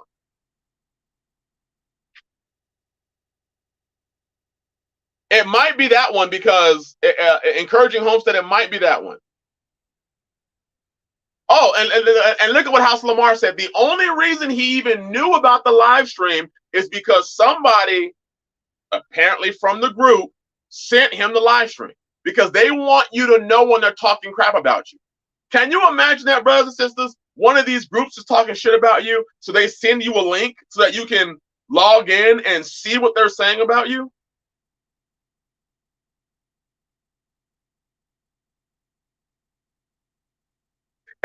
Edify the body, and we've heard that saying before.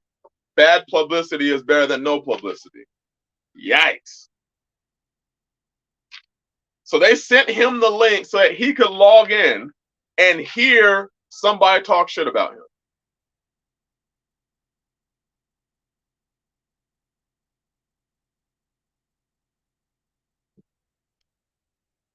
Edify the body, that's exactly what I said. That's exactly what I said. The only time people spend time on you, brothers, when you're a threat. Satan does not ever attack people that aren't threats to him. He will only attack threats. That's the way war is. If you're over there with your sword, swinging it around, talking about, yeah, if they come at me, I'm a chop them up with my sword, and you know that you have your AR-15, that person's not really a threat. So you are threatening them by what you are saying. That's why they have to discredit you. Doesn't matter. The fact that, and like you said, you didn't even mention their name in your post. You didn't even mention their name at all. You didn't mention nobody's name. But you're still a threat, brother. You're still a threat. Because they're watching you. Look at what Brother Gary said. Beware when all men speak well of you. They're not speaking well of you, Brother Lamar. You posted up something on your personal Facebook page mentioning nobody's name, in which I commented on your post, and they felt threatened by what you said.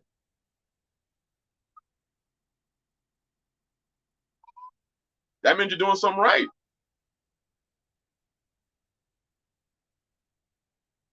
Let's continue.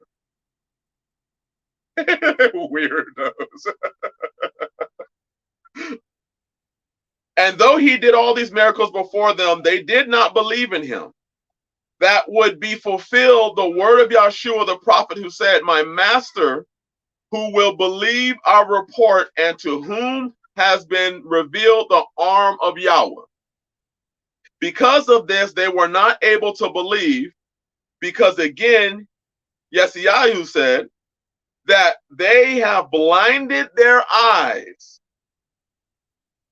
and have darkened their heart, that they might not see with their eyes and understand with their heart and repent, and I heal them. You see? These things Yeshayahu said when he saw his glory and spake concerning him. And also, listen to this. And also many of the leaders believed in Yeshua, but they would not confess because of the Pharisees, or else they would be thrown out of the assembly. You see, many of the leaders, they heard Yeshua's words and were like, man, he's right. And I know many of you know somebody who's in a church, in a cult, in a camp, in a ministry, in an assembly, who you talk to, who you fellowship with, or you have spoken to, who they're on the side, they're contacting you, but you can't let pastor know. But they will not come fully to the truth because, as verse 42 says, and also many of the leaders, you're talking leaders in the community, believed in him. They believed Yeshua, but they would not confess who he was because of the Pharisees, or in other words, because of the pastors, the leaders, the elders, the deacons, the ushers, the deaconess, the AYA director, the youth ministries, the accounting team. They're afraid of leadership, or else they would be thrown out of the assembly, and they're afraid of being thrown out of the church. There are people, probably a lot of them, that hear you, brothers and sisters, but are afraid to leave. They're afraid to say, you know what, you're right, because that would mean that they would have to confront leadership, and they don't want to be thrown out. These people love church. See, what you're seeing here is the leaders that believe in Yeshua but wouldn't confess, they were more interested in church than they were Yah. They were more interested in the being part of something like a gang more than they are Yeshua HaMashiach. Look at verse 43. For they loved, how many brothers and sisters are like this? For they loved the praise of men more than the glory of Elohim.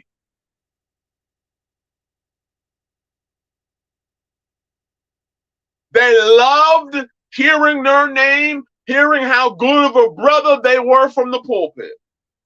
They loved having their name called out by the Pharisees. They loved it.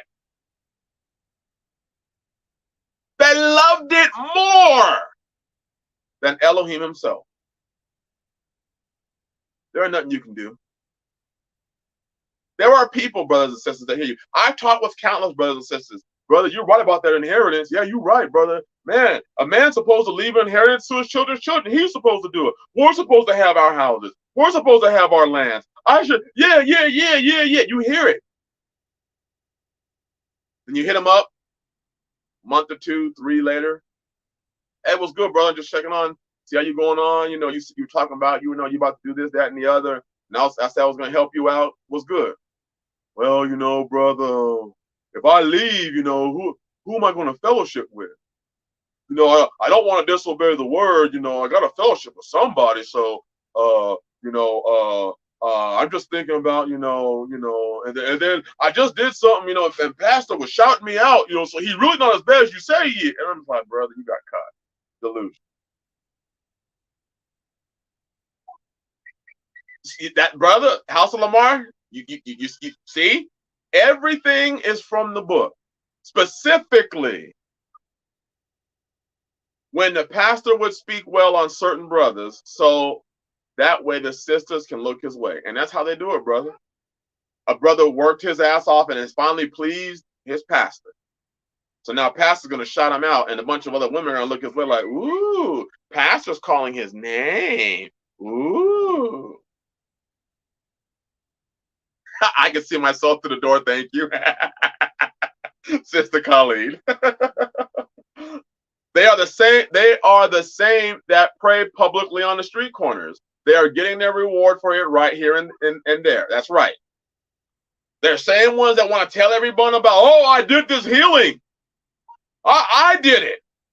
Okay, that's cool. You're getting yours. So you have to understand, brothers, it's right here in the book.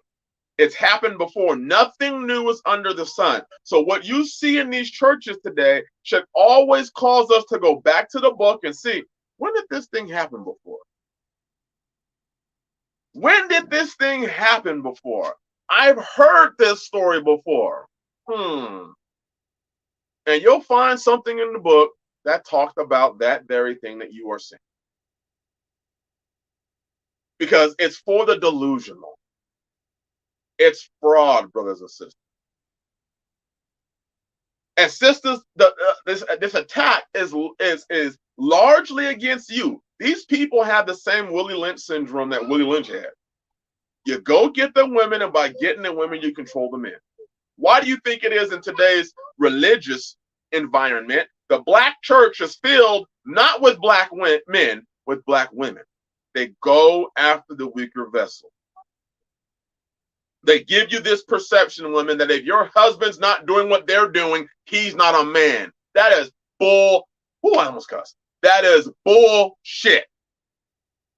Any man that goes around telling you sisters who are married, if your man's not doing what I'm doing, he ain't a man. He needs to be doing what I'm doing. He needs to be own land like I own land. He needs to own as much land as I own. He needs to drive a car like me. He needs to wear a shirt like me. He needs to. And if he don't do that, he ain't a man. That's bullshit.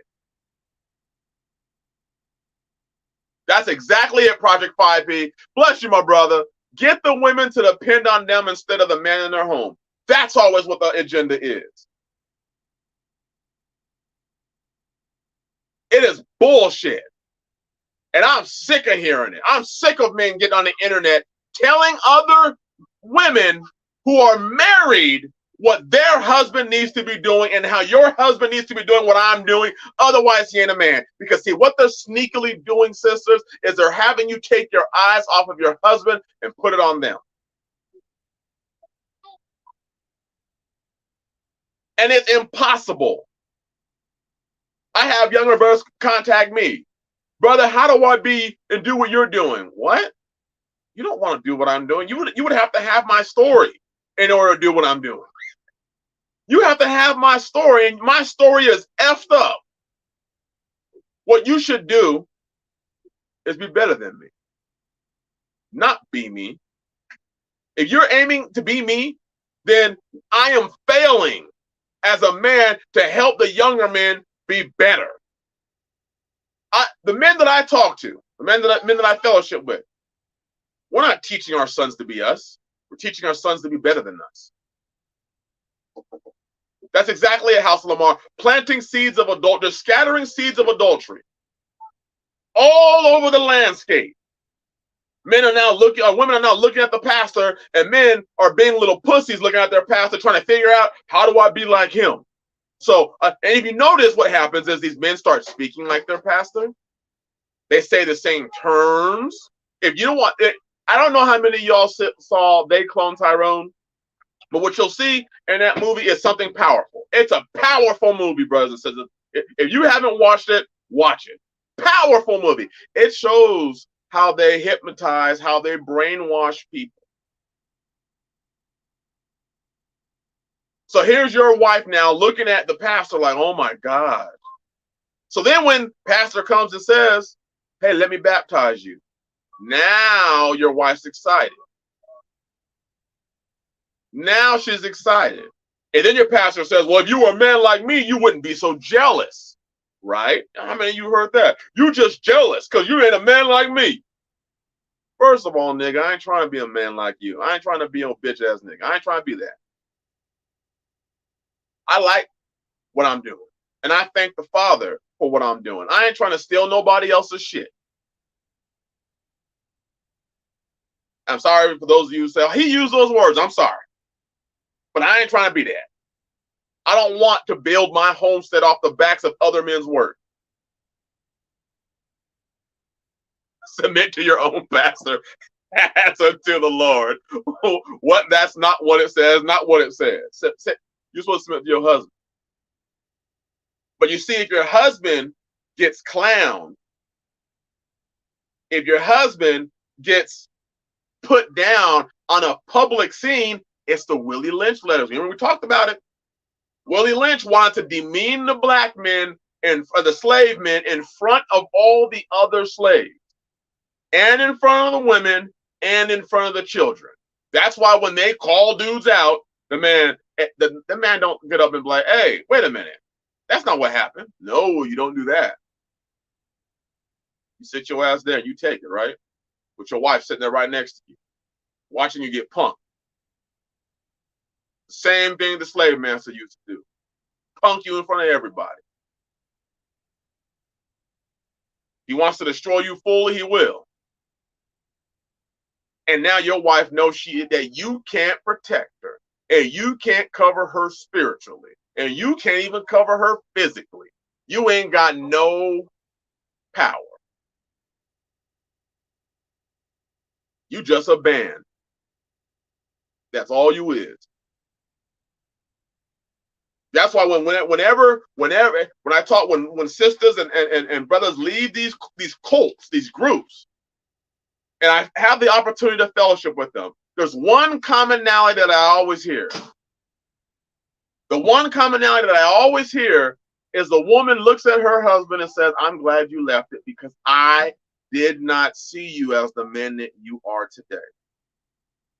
I did not see you as that. What do you mean you didn't see me as that? I started to see you as a punk. I started to see you as a B. Women saying about that about their husband. I started to see you as weak. I didn't think you could protect me. I didn't trust I didn't trust when you pick up the Bible. I didn't want to hear from you. I wanted to hear from pastor or one of the elders, one of the deacons, one of the, what do they call them in these camps? Lieutenants or colonels or whatever the hell they call them. See, it's that delusion. It's that fraud. They don't lawfully have a right to speak to your wife. They don't have we read what fraud is. Let's read it again. Deceit, trickery, intentional perversion of truth in order to induce another to part with something of value or to surrender a legal right. Well, you have a legal right to your wife. You have a biblical legal right for your wife to only hear you, brother. Not to hear me, not to hear any so-called pastor, elder, to hear you, brother. That's her right. And that's your right. So what these men do is they come and tell you that if you are wise and smart, you will put your wife in front of them. And they'll help her become a more submissive wife. Can't no man help your wife be submissive. And if another man is helping your wife be submissive, he's helping your wife be submissive for him. See, I'm not helping your wife be submissive, brothers. That's why if you look at the previous videos, all of it is why it's Sister T or Sister Ebony or Sister Taylor talking to your wife. I'm not addressing your wife.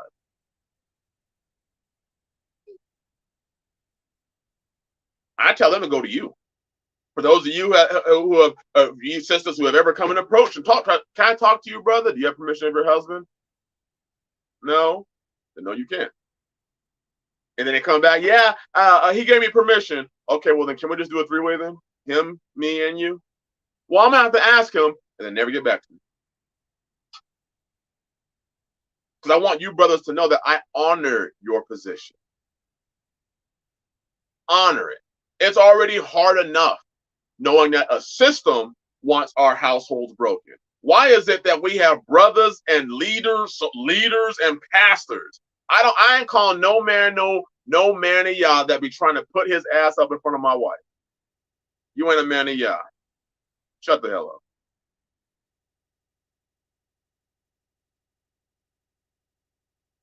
Nope, Brother Daryl, nope. Wife should be listening to her husband. The book says, Paul said, if a woman wishes to learn anything, let her ask her husband at home, not some character on YouTube. And that includes this channel. Not some character on YouTube, not some Facebook influencer or social media influencer. And if your wife don't want to hear from you, brother, you may want to ask yourself the question, do you really have a wife? She should want to, she should long to hear your word. The same way we as men long to hear from our master. Don't y'all brothers long to hear? Don't you long to hear from Yah? Don't you love it when you open up that book and start reading? And it's almost like Yah just spoke to you directly. Through the Holy Spirit, you just hear it, huh? Talking directly to you. How's that feel? How does that feel to open up the book and to know that your master is speaking to you? How does it feel to know that when you pray to the Father, he hears your prayers? Not because of your obedience to some pastor, but because of your obedience to him. That is the true order of Yah. Doesn't the book say Yah, Yahshua, man, wife, children? So where did this other perversion come in? That other perversion of all these other people coming in between us and Yahshua. Oh, Brother Daryl. There's that why question again. Woo! I'm going to put that up on the screen. Wow. That's also when a man should ask the question, why doesn't the wife want to hear from you as her husband? Oh, boy, brother. Woo! You opened up a can right there. Woo! Brother, why is it? And I think, Brother Daryl, here's what my hypothesis is. Sure, we can say it's rebellion. But I would also say it's because a lot of these sisters know that you as a husband are right and dirty. You ain't keeping the law like you like to present. See, one of the greatest things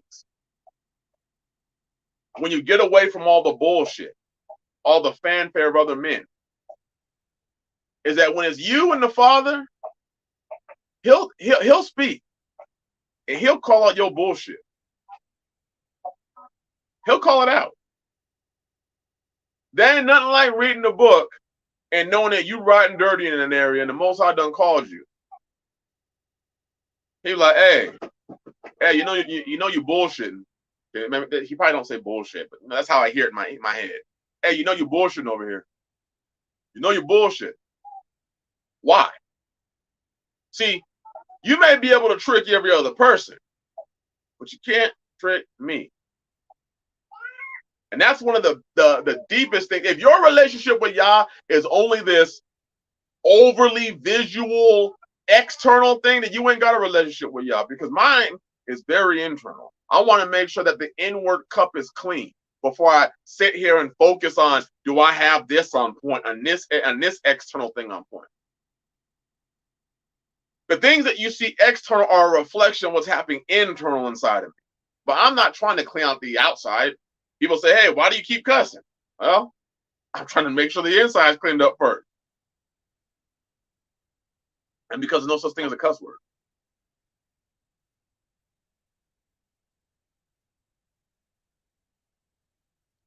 That's right, Overbus. He lets you know that he knows. He lets you know it. Hey, I know.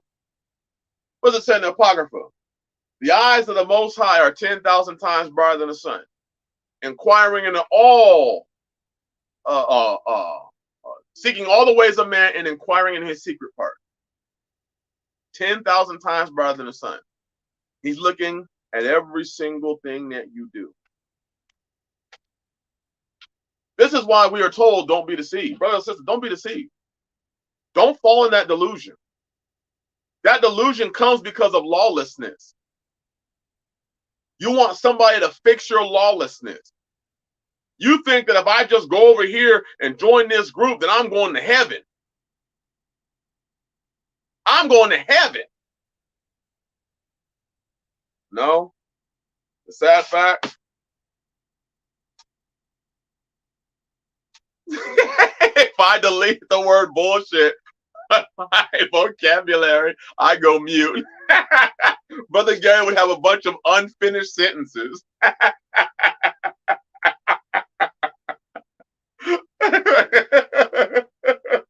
People are like, man, that is some. Can you get that? Man, you are full of. Like, my brother Gary, he have a hard time finishing sentences.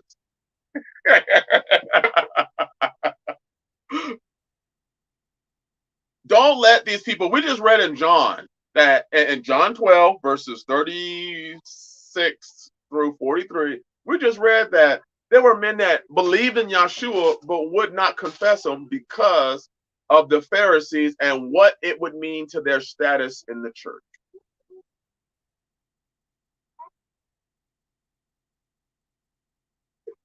Brother Jay Morris.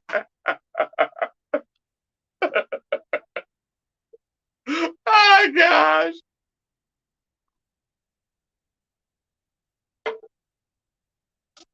Are you worried about your status in the church, or are you worried about your relationship with the Father?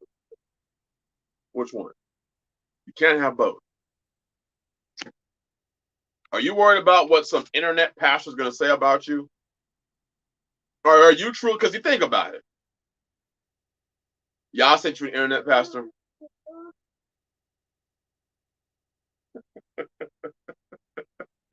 Yes, Brother Lamar, that guy.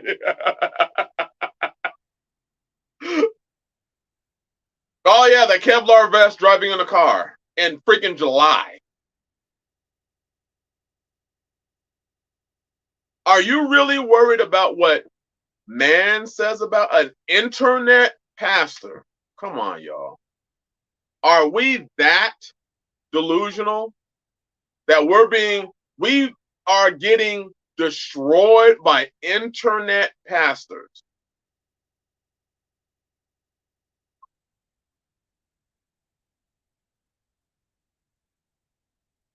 Animals don't respect humans with ears tucked into their baseball caps. After, you remember, Brother Jay Morris, after we were told that we shouldn't even be wearing them.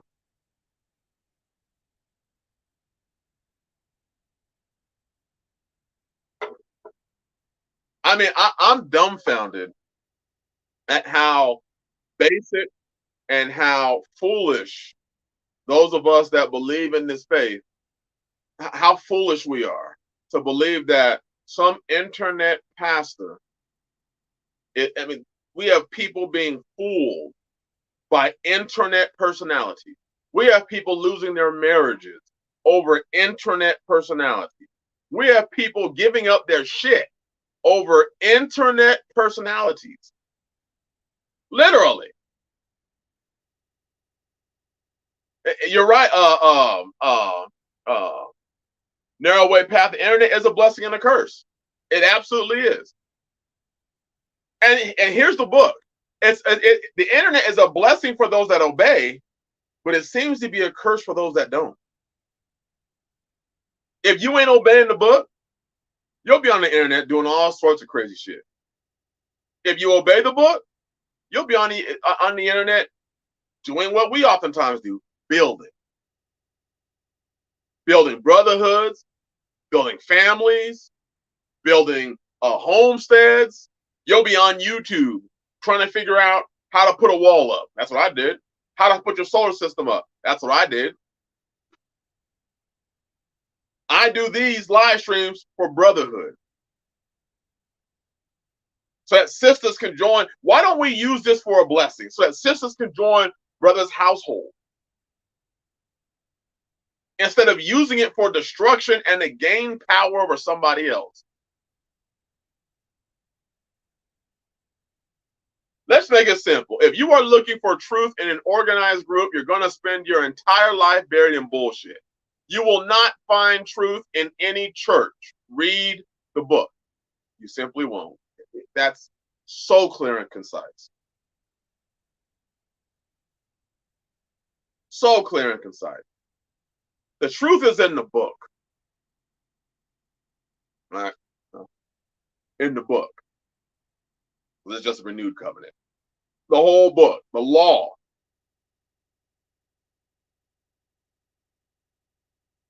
Use the internet for building, not for losing. Not for losing, brother. For building. If you get on the internet and you find yourself $10,000 poor and your deed's not in your hand and your wife is gone, you should have gotten off a long time ago.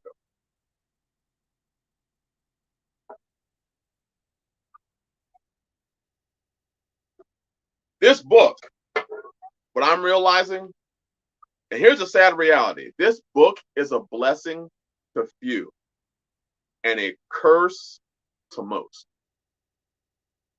Because most aren't looking for the truth. The truth sets you free. This book is a blessing to few and a curse to most. Here's the question. Has it been a blessing to you or a curse to you? Have you grown spiritually, mentally, physically? Or are you continuously getting beat down? Never ending ass kicking session. Are you growing?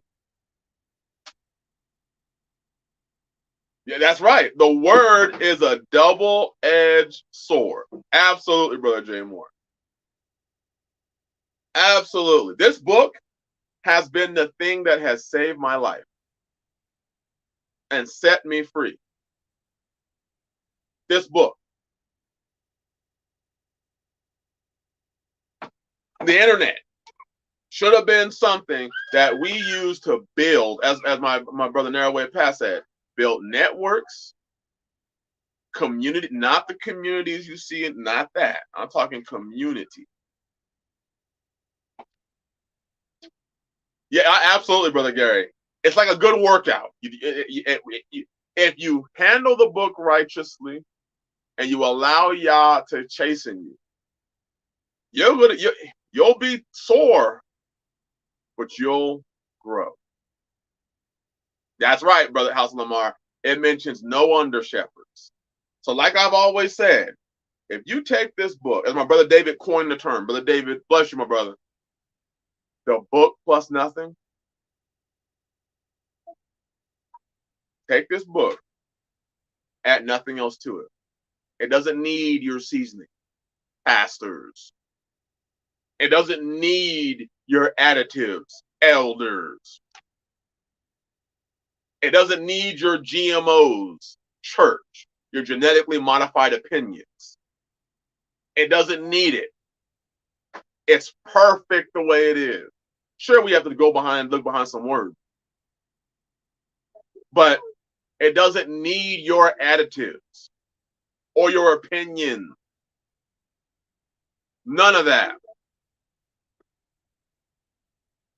That's really, yeah, that's right. Narrow way path. Building a web of community across the country would be amazing. That's really, as Brother Gary said, the point of all this. Is we just keep building. Well, who's the leader? Yah is. Why is Yah never good enough? I'm still waiting for that answer. Why is it that man continually seeks a king? Why is Yah never good enough? I mean, damn, he actually manifested himself in the flesh. And he's still not good. The people still. I believe, but I don't want to confess Yeshua because the church leaders are going to get mad at me. They're going to put me out. That's right, brother Lamar. They love darkness rather than light. Here's the question. What do you like more? What do you like more? You're not Israel, brothers and sisters, because you come to the Following Yeshua channel. Yah called you to be Israel well before this channel was ever up. So therefore, I ain't got shit to do with you being Israel. I'm walking out my own walk as a man of Yah. As all of you brothers are walking out your own walks as men of Yah. Don't trade that in for a shiny new title or to be exclaimed, or, oh, you're a good brother. Don't trade it in. Don't be afraid of these Pharisees and Sadducees and these religious groups that might put you out. They might do a video about you. They might say something mean about you. They might say, well, I know what you did last summer. Why? Well, you didn't know I did the summer before that. And that. Well, we know about you. I know about y'all. The difference between me and you, though, is I repent for my sin. I don't go to the internet and tell people I didn't do nothing. I don't try to pervert the book for personal gain so that I can continue to persuade many, to deceive many. Brothers, don't get deceived. Matthew 24 speaks about it. I was going to go there, but I want to draw this to a close. Read Matthew 24, and if you read, I say that, and then I'm going there. Last verse, Matthew 24. Listen to this, brothers and sisters. Matthew 24, verse 5. Verse 4. And Yeshua answered and said unto them, the first thing he said when answering the questions of his disciples was, take heed that no man deceive you. The very first thing he says, brothers and sisters, the same way we talked about in Proverbs 31, the very first qualifier for a woman, the very first prerequisite is you have a husband whose heart safely trusts in you. First prerequisite. Same thing, the first warning, the first woe to us is take heed that no man deceive you. What was the next thing? For there are going to be many that come in my name saying, I am Christ, or I am of Christ, or I am a man of Yah. And they will deceive many. His very first warning is don't be deceived, and there are going to be many that come saying that they are of him. The very first, he didn't say, brothers and sisters, listen to this. He didn't say the very first warning is the devil's going to come at you in the UFO. He didn't say the very first warning is the collapse of the financial system. He said the very first warning, the very first thing is don't be deceived. There are going to be many that come and say, I am of Messiah. I am of Yah. Yah called me. I'm supposed to. That's the first warning. The very first warning. We should take heed to that. Then he goes on in verse 6 to talk about wars and rumors of wars, but not until he addressed that the worst enemies are going to be those that say they are of Yah. That's the first warning. And I hope those of you after the stream are hearing this.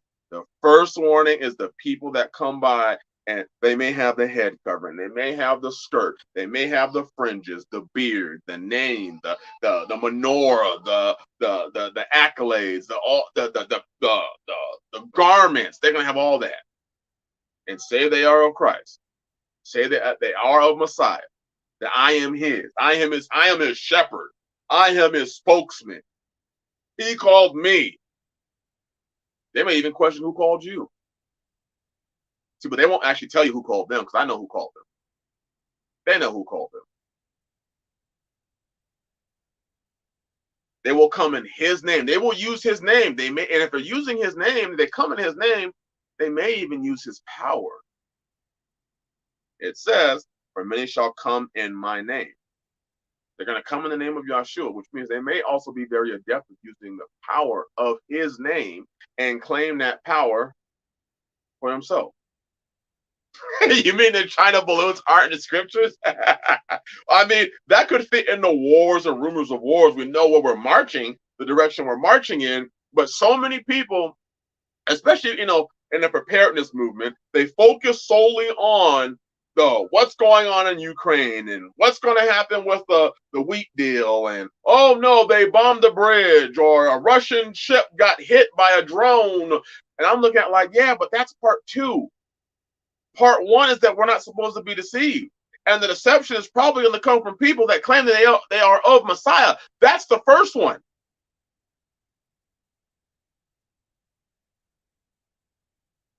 That's right, Brother Darrell. Absolutely. Then look at verse 11. In fact, that's a very good point. Those people who claim to be of Yah, but are not, are in violation of the 3rd commandment, not to take the name of Yahweh in vain. Absolutely. Absolutely. That word vain means to make His name empty. They're going to make His name. People think, if you say, God damn it, you took His name in vain. No. How many of you are making His name empty? That's exact. Brother Gary, thank you, brother. Let me put that up there so that people, for those of you who don't know, you can look at the comments after the stream is over. I want you to look at this. The name has power unto itself, even if it is being wielded by someone without the authority to do so. It's like a firearm. If you put a round in a chamber and pull the trigger and you don't have a piece of shit gun, there's a high likelihood the gun's going to go bang. Whether you are trained or not trained, the gun's going to go bang. The power is in the name of Yeshua. Not, well, I have the power. The name has power in and of itself by itself. And it doesn't need you to have power. So anybody that wields that name has power. The disciples talked about that. Hey, there are people healing in your name. They're not with us. Should we stop him? What did Yeshua say? No. I mean, he said more than that. I like Tauruses, but I do some of my own work on my Tauruses because, yeah. Well, the G2 and G3C have done me well, but yeah, most people don't address their spring problems on their Tauruses. That's all I'm gonna say. Verse 11.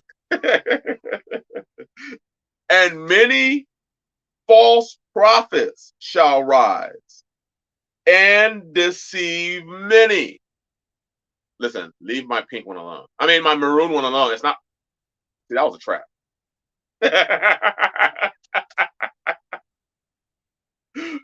and many false prophets shall rise and shall deceive many. This is not Yeshua suggesting it. This is him literally. I love you too, Brother Gary.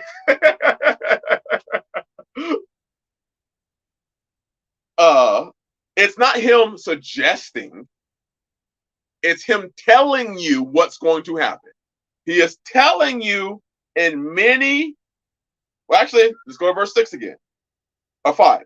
For many shall come in my name. So he's telling you there's going to be many who come in the name of Yeshua, saying, I am of the Messiah, and shall deceive many. So many are going to be deceived by that. Not a few, many. Then many are going to be deceived by the false prophets that rise. Then look at verse 24. For there shall arise false messiahs and false prophets, and shall show great signs and wonders. He's telling you there are going to be those that come and show great signs and wonders. So now let's break this down a little bit. Then we're going to end it. See, the reason why when I do, laying hands on in my house, I don't go and show anybody is because I don't want it to ever be accused of showing great signs and wonders. What is the point of me showing everybody else what I'm able to do or what I'm able to not do? The point of taking it, could it possibly be that the reason they want to go public with their, I touched somebody's leg and it grew a millimeter or whatever? Could it possibly be to deceive? What do y'all think? What do y'all think?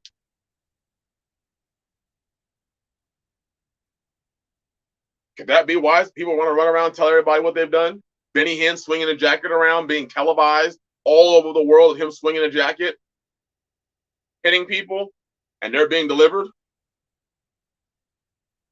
What's the point of that televisation? I want somebody to give me an answer. What was the point of televising it? What is the point of taking it to TBN or CBN or the internet? Or what is the point? Brother J. Morris.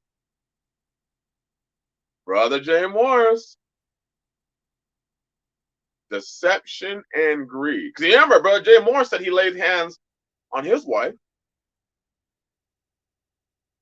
Killings taking place. I don't know what leg was that.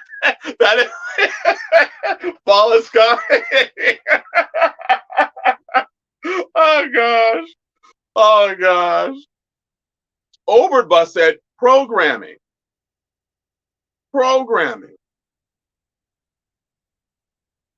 gosh. I can't even say that word, Brother Gary. Self-aggrandizement. That word. To achieve money and ultimately power. When you have power, you can deceive. Berdero said even Yeshua didn't make a habit of going public with his work of the Father. In fact, many times he told the person he healed not to publicize it. Absolutely right, brother. This is what happens when people don't read the book. Yeshua didn't run. Hey, y'all live yet? Y'all live? Good. Hold little book of Shia and put his hands on somebody and the person did a little dance. Yeshua didn't do that. As Brother Darrell said, many times he healed. He went to the synagogue and healed, but he didn't try to make a grand spectacle of it. And many times he healed people. He said, hey, don't go tell nobody. Shh. First of all, we'll go tell anyways, but he told them not to tell. You got people today that make sure that everybody sees it. Why? Could it possibly be verse 24? For there shall arise false Christs and false prophets, and shall show great signs and wonders, insomuch that if it were possible, they shall deceive the very elect. If it's possible to be deceived, that will deceive them. Do a little dance, make a little cash, get down and do a little dance, make a little cash, get down tonight. Brother Jay Morris, I that's what I think. It's almost like Yah sent his son as an example of how to be. It's almost like Yahshua's example is the test. If a person wants to run around saying these grand things, then look at Yahshua and line it up.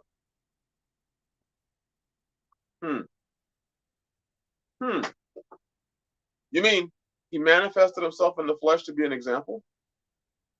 So that we don't have to be deceived? Because all we have to do is look at the walk of Yahshua. See, this is why when people say, well, the signs that he's showing.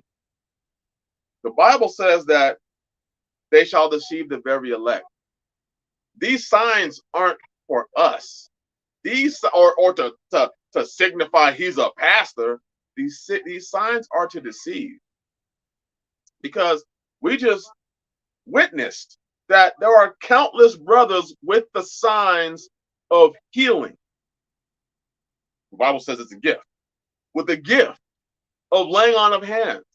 Yet you never heard any of these brothers ever go onto the internet and say they did these things. Could it possibly be because they're not trying to lead disciples unto themselves? But every one of these brothers that you saw who laid hands on their family members, or others, which I have done that too, they don't go and sing the praises of it because they want to make sure that the glory goes to the one whose name they use, where the power truly exists.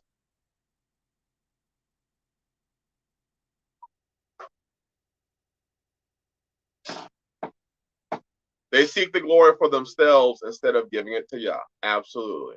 And they tell their minions what to say. That's why their tests are continually, well, how many people have you done this to? How many people have you done it to? The deception is great. The delusion. Yes, sir, over, but spiritual warfare comes with a high price. Brother Key, Shabbat Shalom.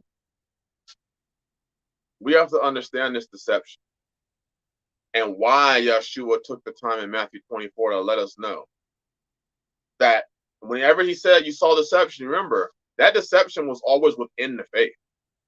He wasn't telling you, well, don't be deceived by the presidency. Every one of those three examples was, there's going to be false Christs. There's going to be false prophets. Or people claiming they are of the Messiah. People saying that they are a prophet of Yah. And then people saying that they are a prophet of Yah or of Messiah, and they're actually going to be able to do mighty things. All of those things are for deception. And it says that they will deceive the very elect if it is possible. So if there's something inside of you that makes it possible to be deceived, these false leaders will find it, exploit it, and deceive you. And it says that he is deceiving many, not some, not few. Many means most.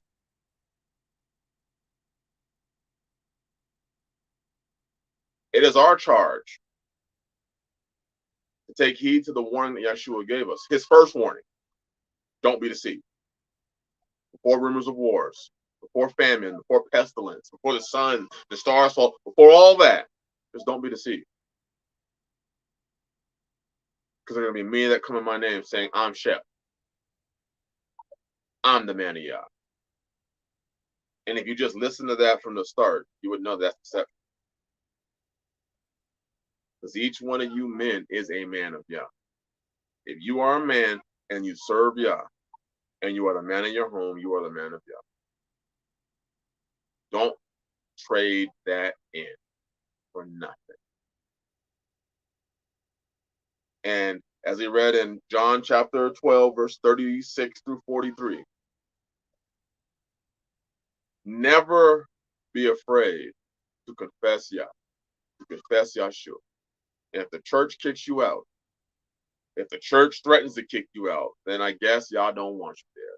Keep it pushing. Just because you're seeing miracles, it does not mean that they are serving Yah. If they are not teaching Torah, they are not serving them. Absolutely. Absolutely. Absolutely.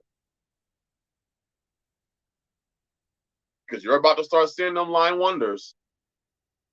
And the sad fact is that we have people that are being deceived by elementary deception. What happens when the deceptions become a lot more real? What happens when the deceptions are no longer some internet pastor claiming a bunch of shit, but it now is on your face, in your face, on the 5 o'clock news? What about that? Are you going to go and turn in and become one of the many that are deceived? Are you going to become part of that delusion? Or are you going to continue to walk strong in the Father, knowing that he has already forewarned you in his book, and you shouldn't be deceived? That's a wrap. 2 hours and 38 minutes. I kept it under 3. That is my new goal. Keep it under 3 hours. Because everyone has effed up, so Yah sent a walking example of how to obey his word. And people with religious beliefs got him killed. Father, forgive them, for they know not what they do. Read the book. Thank you, Brother J. Morris. It wasn't the heathen. While these people keep pointing to Christianity, see, these Christians. It was other law keepers. The Yehudim, led by the Pharisees and the Sadducees, the religious leaders that probably claimed they are Israel. They were the ones that did it, not the Romans. It wasn't Trump. It wasn't Biden. It wasn't the left, even though you could possibly name it. It was the religious leaders that said that they kept the law. In fact, they kept it better than everybody else. Bless y'all. Have a blessed Shabbat. Have a wonderful day of rest. I know y'all brothers deserve it. Blessings to your house. Rest to your mind and your body. Blessings to your children, your wife, your wives, your land, your animals. And may all the glory, esteem, and honor go to the Most High Yah, who is the beginning and the end of everything. I just thank the Father that I'm here. Did they have Democrats back then?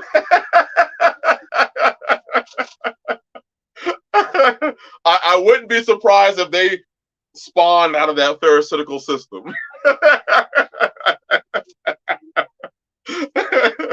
Bless y'all. Shalom, Shabbat shalom.